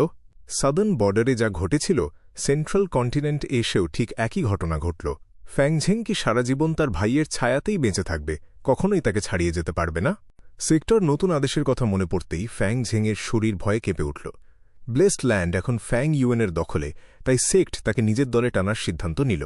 শুধু জায়গাটা হস্তান্তর করলেই ফ্যাং ইউয়েন সরাসরি ইমমর্টাল ক্রেন সেক্ট লিডারের এল্ডার হয়ে যাবে। বাইরের শিষ্য থেকে শুরু করে ভিতরের শিষ্য, তারপর সেরা শিষ্য, এত ধাপ পেরিয়ে ফ্যাং ঝেং নিজের জায়গা করে নিয়েছিল। অথচ ফ্যাং ইউয়েন একটা কথা বললেই সোজা এল্ডার পদে বসে যাবে, আর সবাইকে তার সামনে মাথা নত করতে হবে। যে শত্রুকে হত্যা করার প্রতিজ্ঞা নিয়েছিল, এখন কি তারই সামনে নতজানু হয়ে সম্মান জানাতে হবে? এরকম অপমানের জীবনের কোনো অর্থ হয়? ফ্যাং ঝেং মনে মনে ভেঙে পড়ে বলল, মাস্টার, আমার এতদিনের সব পরিশ্রম কি তবে বৃথা গেল? লর্ড স্কাইক্রেন তাকে সান্ত্বনা দিয়ে বলল, ফ্যাং ঝেং, নিজের মনকে শক্ত করো। এই হু ইমমর্টাল ইনহেরিটেন্সের জন্য আমাদের সেক্ট একটা ইমমর্টাল জিউ পর্যন্ত বিসর্জন দিল। বড় স্বার্থের জন্য এখন ব্যক্তিগত ক্ষোভ ভুলে থাকতে হবে, কারণ এই সেক্ট তোমাকে বড় করেছে। মুখে এই কথা বললেও লর্ড স্কাইক্রেন মনে মনে গভীর দীর্ঘশ্বাস ফেলল। সে জানত ফ্যাং ঝেংয়ের পুরো বেঁচে থাকার একমাত্র কারণই ছিল প্রতিশোধ, আর সেই ভিত্তিটাই এখন ধসে পড়ল। কিন্তু একটা ব্লেসড ল্যান্ড আর দাংহুন মাউন্টেনের সামনে একজন শিষ্যের অনুভূতির কোনো মূল্য নেই। ফ্যাং ইউয়েনের কাছে থাকা ব্ল্যাড স্কাল গু আর ফিক্সড ইমমর্টাল ট্রাভেল গু যে কোনো কিছুর চেয়ে অনেক বেশি মূল্যবান। লর্ড স্কাইক্রেন আবারও বলল, শান্ত হও। বড় কিছু অর্জনের জন্য ধৈর্য ধরতে হয়, এটাকে নিজের ধৈর্যের পরীক্ষা হিসেবে নাও। ভাইয়ের সামনে গিয়ে কোনো ভুল পদক্ষেপ নিও না, কারণ ওই ব্লেসড ল্যান্ডের ভেতরে তুমি তার ধারের কাছেও যেতে পারবে না। কথাগুলো বলার সময় লর্ড স্কাইক্রেনের মনে পড়ল, হে ফ্যাং ইয়াংয়ের সেই গোপন নির্দেশ, দরকার হলে ফ্যাং ঝেংকে বলি দেওয়া হবে, তবু ফ্যাং ইউয়েনের সাথে আপোষ করতেই হবে। ফ্যাং ঝেং তার শক্ত করে চেপে ধরা মুঠি শিথিল করল, তারপর আবার চেপে ধরল। সে কষ্টে আর ক্ষোভে জর্জরিত হয়ে বলল, মাস্টার, আমি চেষ্টা করব। লর্ড স্কাইক্রেন হালকা হেসে বলল, বেশি ভেব না। ফ্যাং ইউয়েন ওখানে খুব একটা শান্তিতে নেই। ব্লেসড ল্যান্ডে এখন পৃথিবীর দুর্যোগ বা আর্থলি ক্যালামিটি শুরু হতে যাচ্ছে। সে যতই চালাক হোক, সে এখনও একজন সাধারণ নশ্বর। এই দুর্যোগের ভয়াবহ শক্তি সে সামলাতে পারবে না। এই কথা শুনে ফ্যাং ঝেং কিছুটা ধাতস্থ হল। সে বুঝল ফ্যাং ইউয়েন যখন বিপদে পড়বে তখনই তাদের দরকষাকষির আসল সুযোগ আসবে। পেছনে আড়ালে দাঁড়িয়ে থাকা হে ফ্যাং ইয়াং বিড়বিড় করে বলল, পৃথিবীর দুর্যোগ শুরু হয়ে গেল।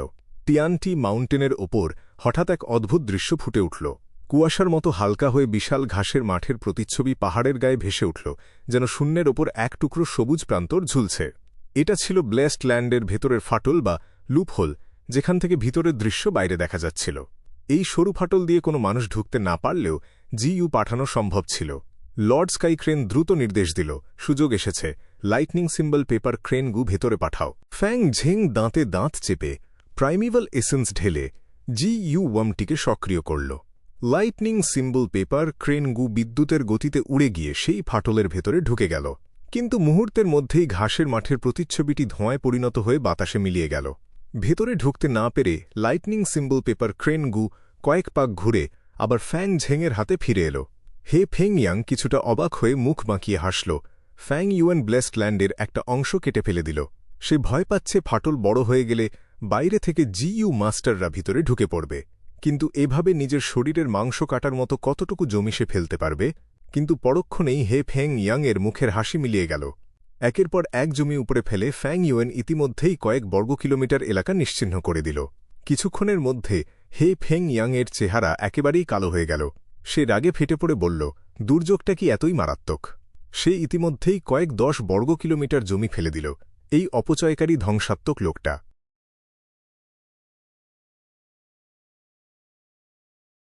টিয়ানটি মাউন্টেনের ওপর ফাঁকফোকরগুলো একটার পর একটা তৈরি হচ্ছিল, আর সেগুলোর সংখ্যা ক্রমশ বাড়ছিল। শুধু ইমমর্টাল ক্রেন সেক্টের সেরা শিষ্যেরাই সেখানে সতর্ক চোখে পাহারা দিচ্ছিল না, পর্দার আড়াল থেকে অনেক জিইউ ইমমর্টাল ও নজর রাখছিল। এই সময়ে গু ইউয়ে ফ্যাং ঝেং 3 বার চেষ্টা করল এবং শেষ পর্যন্ত সে ব্লেসড ল্যান্ডের ভেতরে লাইটনিং সিম্বল পেপার ক্রেন গু পাঠাতে পারল। একই সাথে একটা সবুজ পাখি ডানা মেলে সেই ফাঁক দিয়ে উড়ে হু ইমমর্টাল ব্লেসড ল্যান্ডের ভেতরে ঢুকে পড়ল। হে ফেং ইয়াং এটা দেখে মুখ কালো করে ফেলল। মনে মনে বলল, এটা তো লেটার সেন্ডিং গ্রিন বার্ড গু। ফেং জিউগে আসলে কি করতে চাইছে? কিন্তু পরের মুহূর্তেই তার চোখের মনি ছোট হয়ে গেল, বিস্ময়ে তার মুখ হাঁ হয়ে গেল। সে একদম স্তব্ধ হয়ে পাথরের মতো দাঁড়িয়ে রইল। মনে মনে চিৎকার করে উঠল, খোদা, সে ব্লেসেড ল্যান্ডের এত বড় একটা অংশ কেটে ফেলে দিচ্ছে। ফ্যাং ইউয়েন প্রায় 600 বর্গ কিলোমিটার এলাকা সম্পূর্ণ ত্যাগ করে ফেলে দিল। টিয়ানটি মাউন্টেনের মাঝ বরাবর ব্লেসড ল্যান্ডের প্রতিচ্ছবি ভেসে উঠল। সবার চোখের সামনে দিগন্তজোড়া ঘাসের মাঠ ছড়িয়ে পড়ল। তলোয়ারের ঝলকের মতো এক জিইউ ইমমর্টাল সবার প্রথমে প্রতিক্রিয়া দেখাল। জিয়ান ই শেং চিৎকার করে উঠল, হা হা হা, এত বড় এক টুকরো ব্লেসড ল্যান্ড! এটা এখন আমার, কেউ এটা ছিনিয়ে নেওয়ার কথা ভাববেও না। সে চাইল এই জমিটুকু নিজের ব্লেসড ল্যান্ডের সাথে জুড়ে নিয়ে নিজের এলাকা বাড়িয়ে নিতে, কিন্তু ঠিক সেই মুহূর্তেই এক ঝলক নীল বজ্রপাত আছড়ে পড়ল। জিয়ান ই শেং অপ্রস্তুত অবস্থায় পড়ে তীব্র গালাগালি দিয়ে উঠল, আর তখনই ব্লু চার্ম লাইটনিং শ্যাডো তাকে কামানের গোলার মতো উড়িয়ে দিল।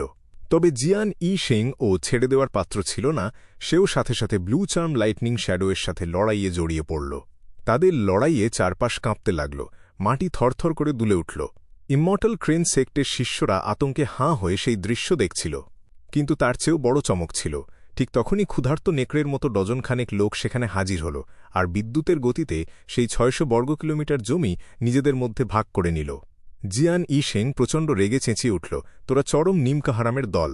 দানবটাকে আমি সরিয়ে নিয়ে গেলাম, আমি সবচেয়ে বেশি খাটলাম, আর তোরা আমার জন্য এক টুকরো জমিও বাকি রাখলি না। আমি তোদের 14 পুরুষকে অভিশাপ দিচ্ছি, তোদের বাচ্চাদের মুরগির মতো লেজ গজাবে। নিজের জীবনে জিয়ান ই শেং এত বড় ক্ষতির মুখে কখনো পড়েনি। ব্লু চার্ম লাইটনিং শ্যাডোয়ের হাতে তার অবস্থা শোচনীয় হয়ে গিয়েছিল। সে দাঁত কিড়মিড় করে বলল, আর ওই শয়তান ছোকরা ফ্যাং ইউয়েন, সে আসলেই চরম ধূর্ত আর সাহসী, আমাকে এভাবে ফাঁদে ফেলল। সাহস থাকলে আমার সাথে সামনাসামনি লড়ুক। এই বলেই সে একটা ফ্লাইং সোর্ড লেটার গু ছুড়ে দিল। ফ্লাইং সোর্ড লেটার গু অত্যন্ত দ্রুতগতির ছিল, এটি স্থান ভেদ করে উড়ে যেতে পারত। কোনো ফাঁকফোকর না থাকলেও এটি অনায়াসে ব্লেসড ল্যান্ডের ভেতরে ঢুকে যেতে পারত। ইমমর্টাল ক্রেন সেক্টের দলটা পুরোপুরি হতভম্ব হয়ে তাকিয়ে রইল। হে ফেং ইয়াং লজ্জায় মুখ ঢেকে ফেলল। ভাবল, এই জিয়ান ই শেং আসলে আমাদের জিইউ ইমমর্টালদের জন্য একটা চরম লজ্জা। ঠিক এই সময় এক উজ্জ্বল সোনালি সাদা আলো জ্বলে উঠল। সেই আলোর মাঝে 30 মিটার উঁচু একটা লাল রঙের দরজা দেখা গেল, যার ওপরে ছিল রংধনু রঙের ফলক।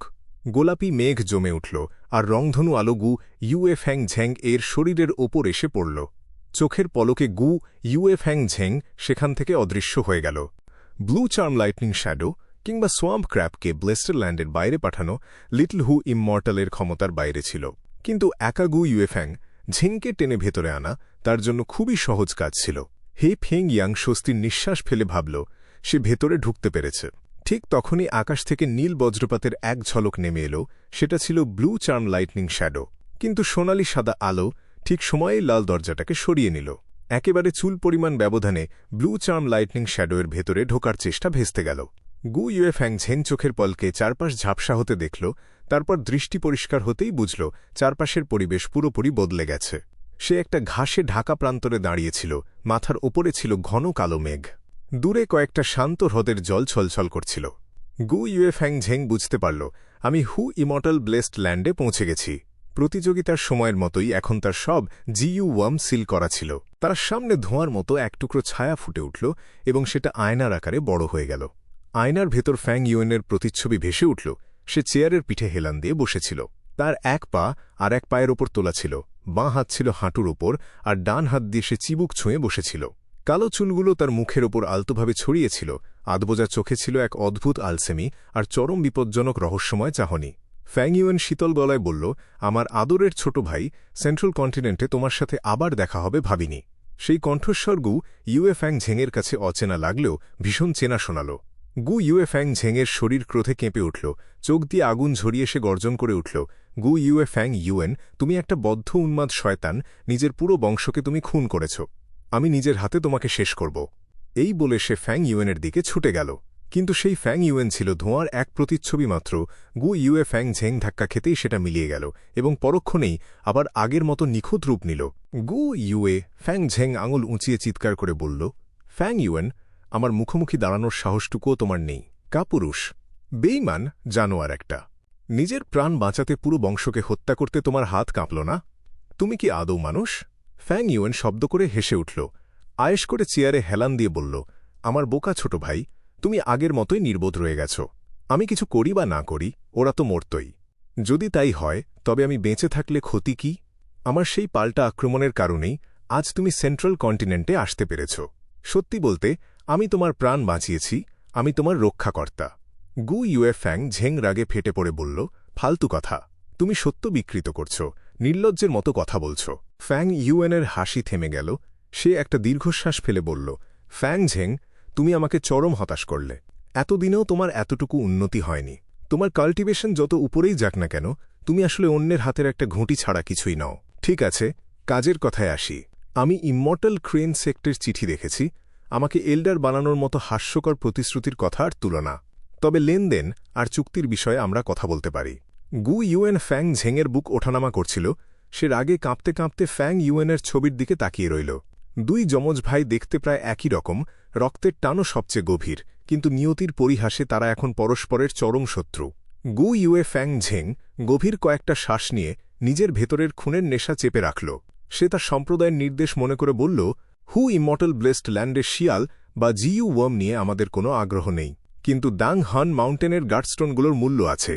আমাদের সম্প্রদায় এখানে দলে দলে শিষ্য পাঠাবে, তুমি তাদের দাং হন মাউন্টেনে নিয়ে যাবে। ফ্যাং ইউএন মাঝপথেই তাকে থামিয়ে দিয়ে বলল, থামো, তোমাদের ইমমর্টাল ক্রেন সেক্টের সততায় আমার কোনো ভরসা নেই। সে শান্তভাবে যোগ করল, আমার কি কি লাগবে তা চিঠিতে লেখা আছে, দ্রুত সেগুলো জোগাড় করে আমার হাতে তুলে দাও। আমার কাছে প্রাইমিবল স্টোনস নেই, তবে বিনিময়ে দেওয়ার মতো সোয়াম্প ক্র্যাবের লাশ আছে। ফিরে গিয়ে চিঠিটা ভালো করে পড়ে সিদ্ধান্ত নিও। কথা শেষ হতেই একটা ছোট নীল বিদ্যুতের ঝলক উড়ে এসে গু ইউএ ফ্যাং ঝেংয়ের হাতে পড়ল। ওটা ছিল সেই লাইটনিং সিম্বল পেপার ক্রেন গু। ফ্যাং ইউএন এই জিইউটিকে নিজের নিয়ন্ত্রণে নিয়ে নতুন করে সংস্কার করে ফেলেছিল। চিঠির ভেতরে ফ্যাং ইউএনের চাহিদা মতো জিইউ ওয়ার্ম আর উপাদানের তালিকা ছিল, সাথে সোয়াম্প ক্র্যাবের রক্ত, মাংস, হাড় আর খোলসের বিস্তারিত বিবরণ দেওয়া ছিল। গু ইউএ ফ্যাং ঝেং মুখ তুলে কিছু বলতে চাইল, কিন্তু চোখের পলকে তার সামনের দৃশ্য বদলে গেল। তাকে ব্লেসড ল্যান্ড থেকে বাইরে পাঠিয়ে দেওয়া হয়েছিল। গু ইউএ ফ্যাং ঝেং চলে যাওয়ার পর ফ্যাং ইউএন নিশ্চিন্ত না হয়ে ল্যান্ড স্পিরিটকে নির্দেশ দিল, ভালো করে চারপাশে পরীক্ষা করো, কোনো সন্দেহজনক কিছু আছে কিনা। ব্লেসড ল্যান্ড কোনোভাবেই ইমর্টাল জিইউকে আটকে রাখতে পারত না। গু ইউএ ফ্যাং ঝেং কোনো ইমর্টাল জিইউ নিয়ে এসেছে কিনা সেই আশঙ্কায় ফ্যাং ইউএন তার মুখোমুখি হয়নি। ইমর্টাল ক্রেন সেক্ট অনেক ধনী সম্প্রদায়, তাদের হাতে একাধিক ইমর্টাল জিইউ আছে। যদিও গু ইউয়ে ফ্যাং ঝেংয়ের অ্যাপারচার সরাসরি ইমর্টাল জিইউ বহন করার উপযোগী ছিল না, কারণ সেটার শক্তি বাইরে ছড়িয়ে পড়ত, তবু জিইউ এর দুনিয়ায় যে কোনো কিছু ঘটা সম্ভব। ফ্যাং ইউয়েন কোনো ঝুঁকি নিতে চায়নি। ল্যান্ড স্পিরিট কয়েকবার ভালো করে পরীক্ষা করে জানালো কোনো সমস্যা নেই, তখন ফ্যাং ইউয়েন স্বস্তির নিঃশ্বাস ফেলল। ফ্যাং ইউয়েন চোখ ছোট করে নিজের বর্তমান পরিস্থিতি নিয়ে ভাবতে লাগল। ভাবল, বিপদ কেটে যাওয়ার পর থেকে পরিস্থিতি কি আরও ভালো হবে? বর্তমান অবস্থা তার ধারণার চেয়েও বেশি সুবিধাজনক হয়ে দাঁড়িয়েছিল। একা পুরো হু ইমর্টাল ব্লেসড ল্যান্ড গ্রাস করার লোভে ইমর্টাল ক্রেন সেক্ট নিজেই তাকে আড়াল করছিল। সেন্ট্রাল কন্টিনেন্টের 10টি বড় সম্প্রদায়ের কাছে এমন কূটবুদ্ধি আশা করাই যায়। সবকিছুর ওপরে হল স্বার্থ, আর সেই স্বার্থের ওপর ভিত্তি করেই শত্রু আর মিত্র তৈরি হয়। সম্প্রদায়ের চাপে পড়ে গু ইউয়ে ফ্যাং ঝেং তাকে যতই ঘৃণা করুক না কেন, বাধ্য হয়ে তাকে এখানে আলোচনা করতে আসতেই হল। ফ্যাং ইউয়েন মনে মনে ভাবল, যখন ওরা বুঝবে আমাকে সহজে কাবু করা সম্ভব নয়, আর বেশি জোর খাটাতে গেলে সবই ধ্বংস হয়ে যাবে, তখন ইমর্টাল ক্রেন সেক্ট নিজে থেকেই চুক্তি করতে আসবে। বাইরের কেউ জানলেও শয়তানদের সাথে হাত মেলানোর কোনো বদনাম হবে না, কারণ ইমর্টাল ক্রেন সেক্ট আগেই ঘোষণা করে দিয়েছে যে আমি তাদেরই শিষ্য। সে আরও ভাবল, এই মিথ্যে পরিচয়টাই আমার জন্য যথেষ্ট, এটা দিয়ে বাকি শক্তিগুলোকে দূরে সরিয়ে রাখা যাবে।